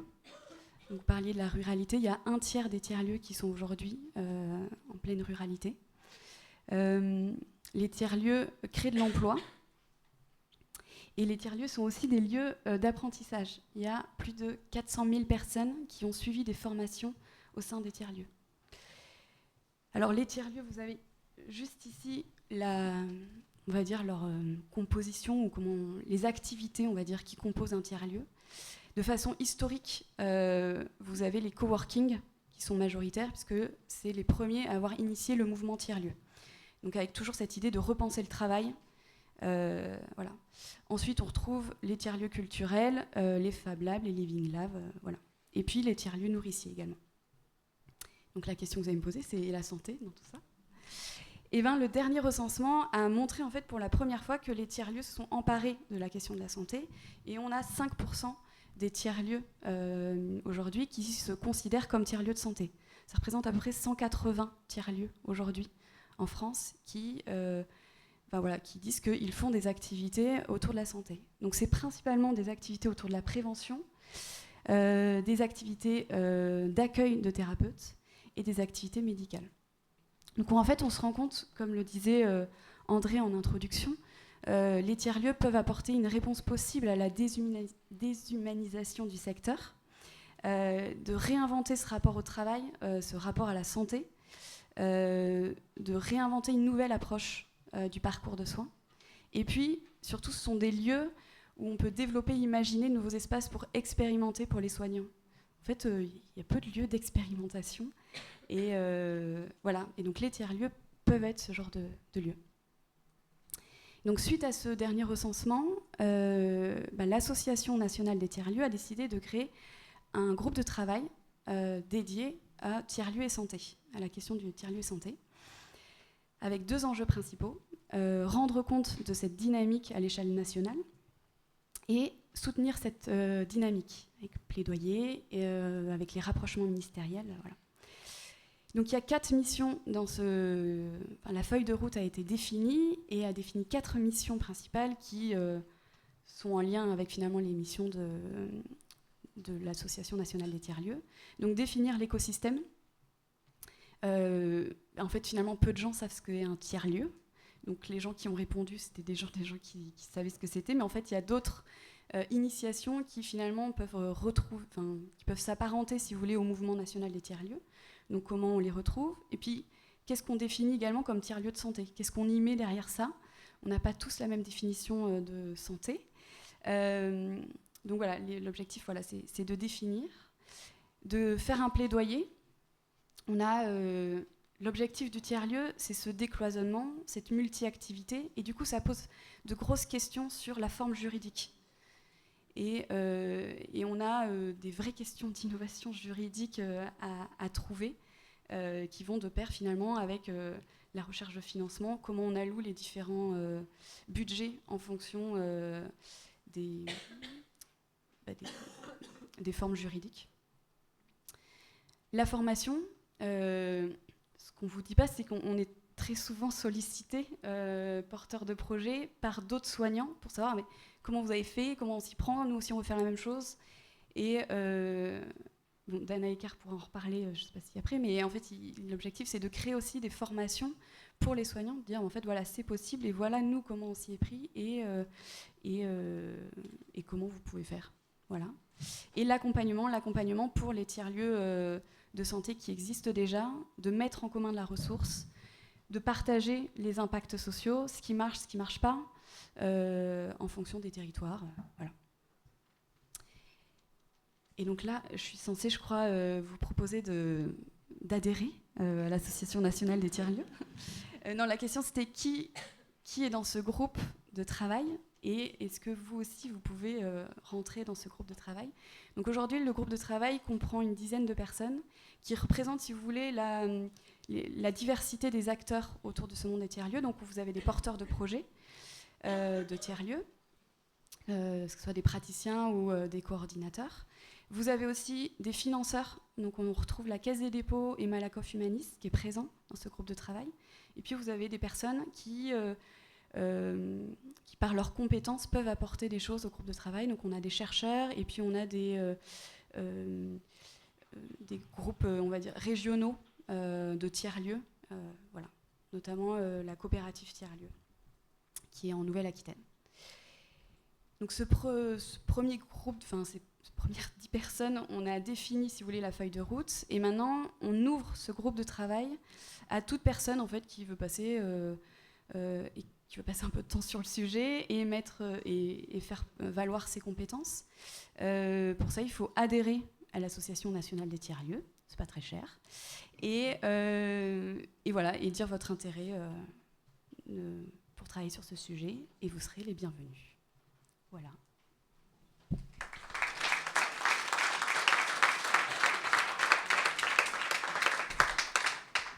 Merci Kitri. Est-ce qu'il y a des questions dans la salle? 1 à 2 questions. Oui. Oui, madame.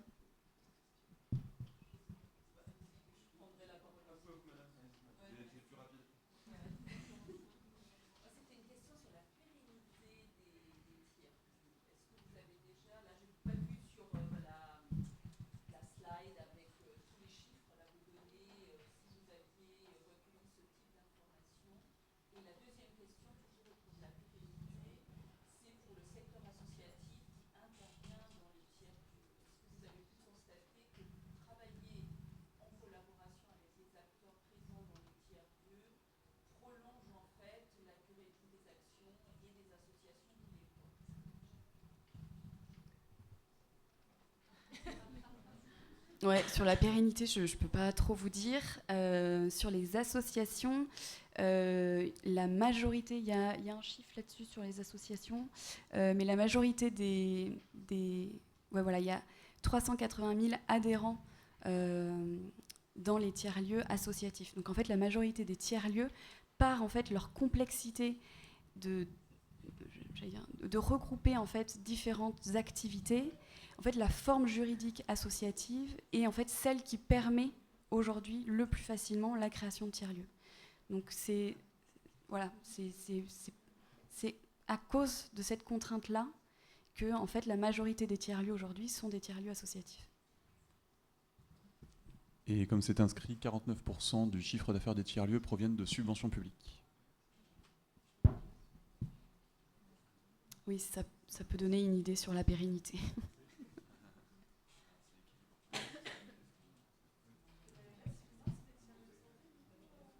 Non. Pas encore, pour justement des raisons juridiques et de pouvoir intégrer le dispositif dans les bonnes lignes. Mais c'est un travail qui justement doit être mené à l'échelle nationale. En tout cas, à l'échelle du Rhône, on a réussi avec la ville de Givors à faire reconnaître le tiers-lieu de santé de Givors CNR, donc qui était une entrée possible pour l'ARS pour nous mettre dans une case possible de financement. La difficulté est plus de trouver la bonne case avec l'ARS que de convaincre effectivement les professionnels de l'ARS de la pertinence.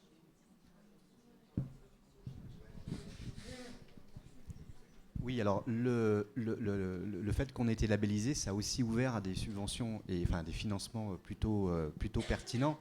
La problématique, oui, l'ARS ne finance pas le contenant, mais finance les contenus. Moi, la problématique avec l'ARS, mais c'est une problématique globale, c'est qu'on est sur des logiques d'appel à projet, plus que sur des logiques de subventions structurantes. Mais ça, c'est pas propre au tiers-lieu, c'est un raz-de-marée, on va dire, des appels à projets par rapport à des subventions, ce qui fait qu'on est... Alors nous, les collectivités, on s'en sort un peu mieux, évidemment, on est un peu plus solide, mais ce qui fragilise la structure associative qui voudrait intégrer le bazar. Donc voilà. Donc l'ARS, oui, finance. Moi, je ne demande pas qu'elle finance la boîte, parce que pour le coup, la boîte, je trouve complètement légitime que ce soit la collectivité qui la finance, parce que c'est elle qui la porte. Voilà. Par contre, que l'ARS, voilà, en tant qu'agence régionale de santé, participe finalement à la mise en place d'actions novatrices et concrètes de prévention, de promotion, d'accès aux droits de santé dans un tiers-lieu, ça, elle le fait. J'interroge plus la CEPAM, pour le coup, que l'ARS. Voilà, là, il y a un sujet avec la CEPAM sur les financements, sur, on va dire, la médiation, l'accès aux droits de santé, où elle est très très loin. Sur ces belles paroles, je vous propose... Ah pardon, dernière question, allez-y, plus simple.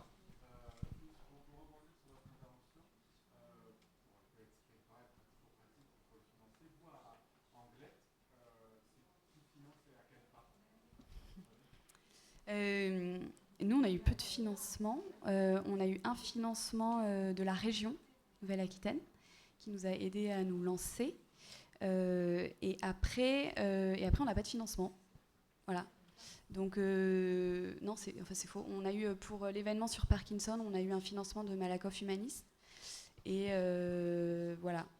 Et donc, après, aujourd'hui, c'est tout l'enjeu de mon travail, ça va être aujourd'hui on s'appuie pour l'animation de ce tiers-lieu et sur, en fait, sur notre réseau de professionnels qui, tant qu'on les sollicite une fois par an pour faire une intervention sur un sujet qui leur tient à cœur, en fait, les gens sont globalement partants. La question c'est, est-ce que ce bénévolat de ces professionnels aura une limite? Et on suppose que oui. Et donc, c'est comment trouver des financements pour en fait, faire reconnaître ce travail et l'impact social qu'a ces interventions. Donc, en fait, on est toujours sur... aujourd'hui, on commence avec du bénévolat. On est toujours dans une recherche de mesure de l'impact social. Et une fois qu'on aura prouvé que, si on le prouve, qu'on a un vrai impact sur la santé de la patientèle, du bassin de territoire, et là, on espère que ce sera déjà plus facile pour obtenir des financements. Ce qu'il faut préciser, c'est qu'il y a plusieurs modèles de tiers-lieux quand même, comme vous avez pu le comprendre. Là, il y a une production de soins, donc le modèle est autour d'une production de soins. Du côté lab, on est plus sur de la coordination d'acteurs et une démarche de recherche et une entrée plutôt de territoire où on ne produit pas forcément du soin. Et déjà d'office, on n'est pas du tout sur les mêmes enjeux ni canaux de financement. Merci Kitri. Merci beaucoup du coup pour l'ensemble des intervenants et intervenantes. On voulait vous proposer un tout petit mot de conclusion avant de prolonger les échanges. Donc ce qu'on voulait vous proposer comme conclusion, c'est que les tiers-lieux, pour résumer, sont un outil neutre de désilotage visant à répondre à des besoins de santé des populations sur différentes échelles de territoire et en lien avec les compétences des collectivités.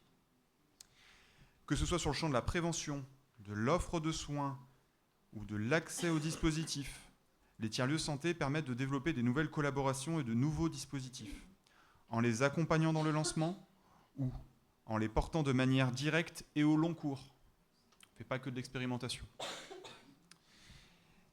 Et d'une manière assez générale, peut-être, ou des fois, en développant des axes de recherche-action. C'est vraiment ces 3 points qu'on vous invite à retenir sur la question des tiers-lieux santé. Et donc, c'est donc aujourd'hui un outil et un levier qui répond à une diversité de besoins sur une diversité de territoires. Et c'est pour cela qu'il est protéiforme et qu'il y a donc plusieurs modèles, et donc plusieurs modèles économiques aussi. Et au vu de son effervescence dans les territoires, une dynamique nationale se structure pour définir cet objet, tiers-lieu santé, et faciliter l'usage de cet outil par tous.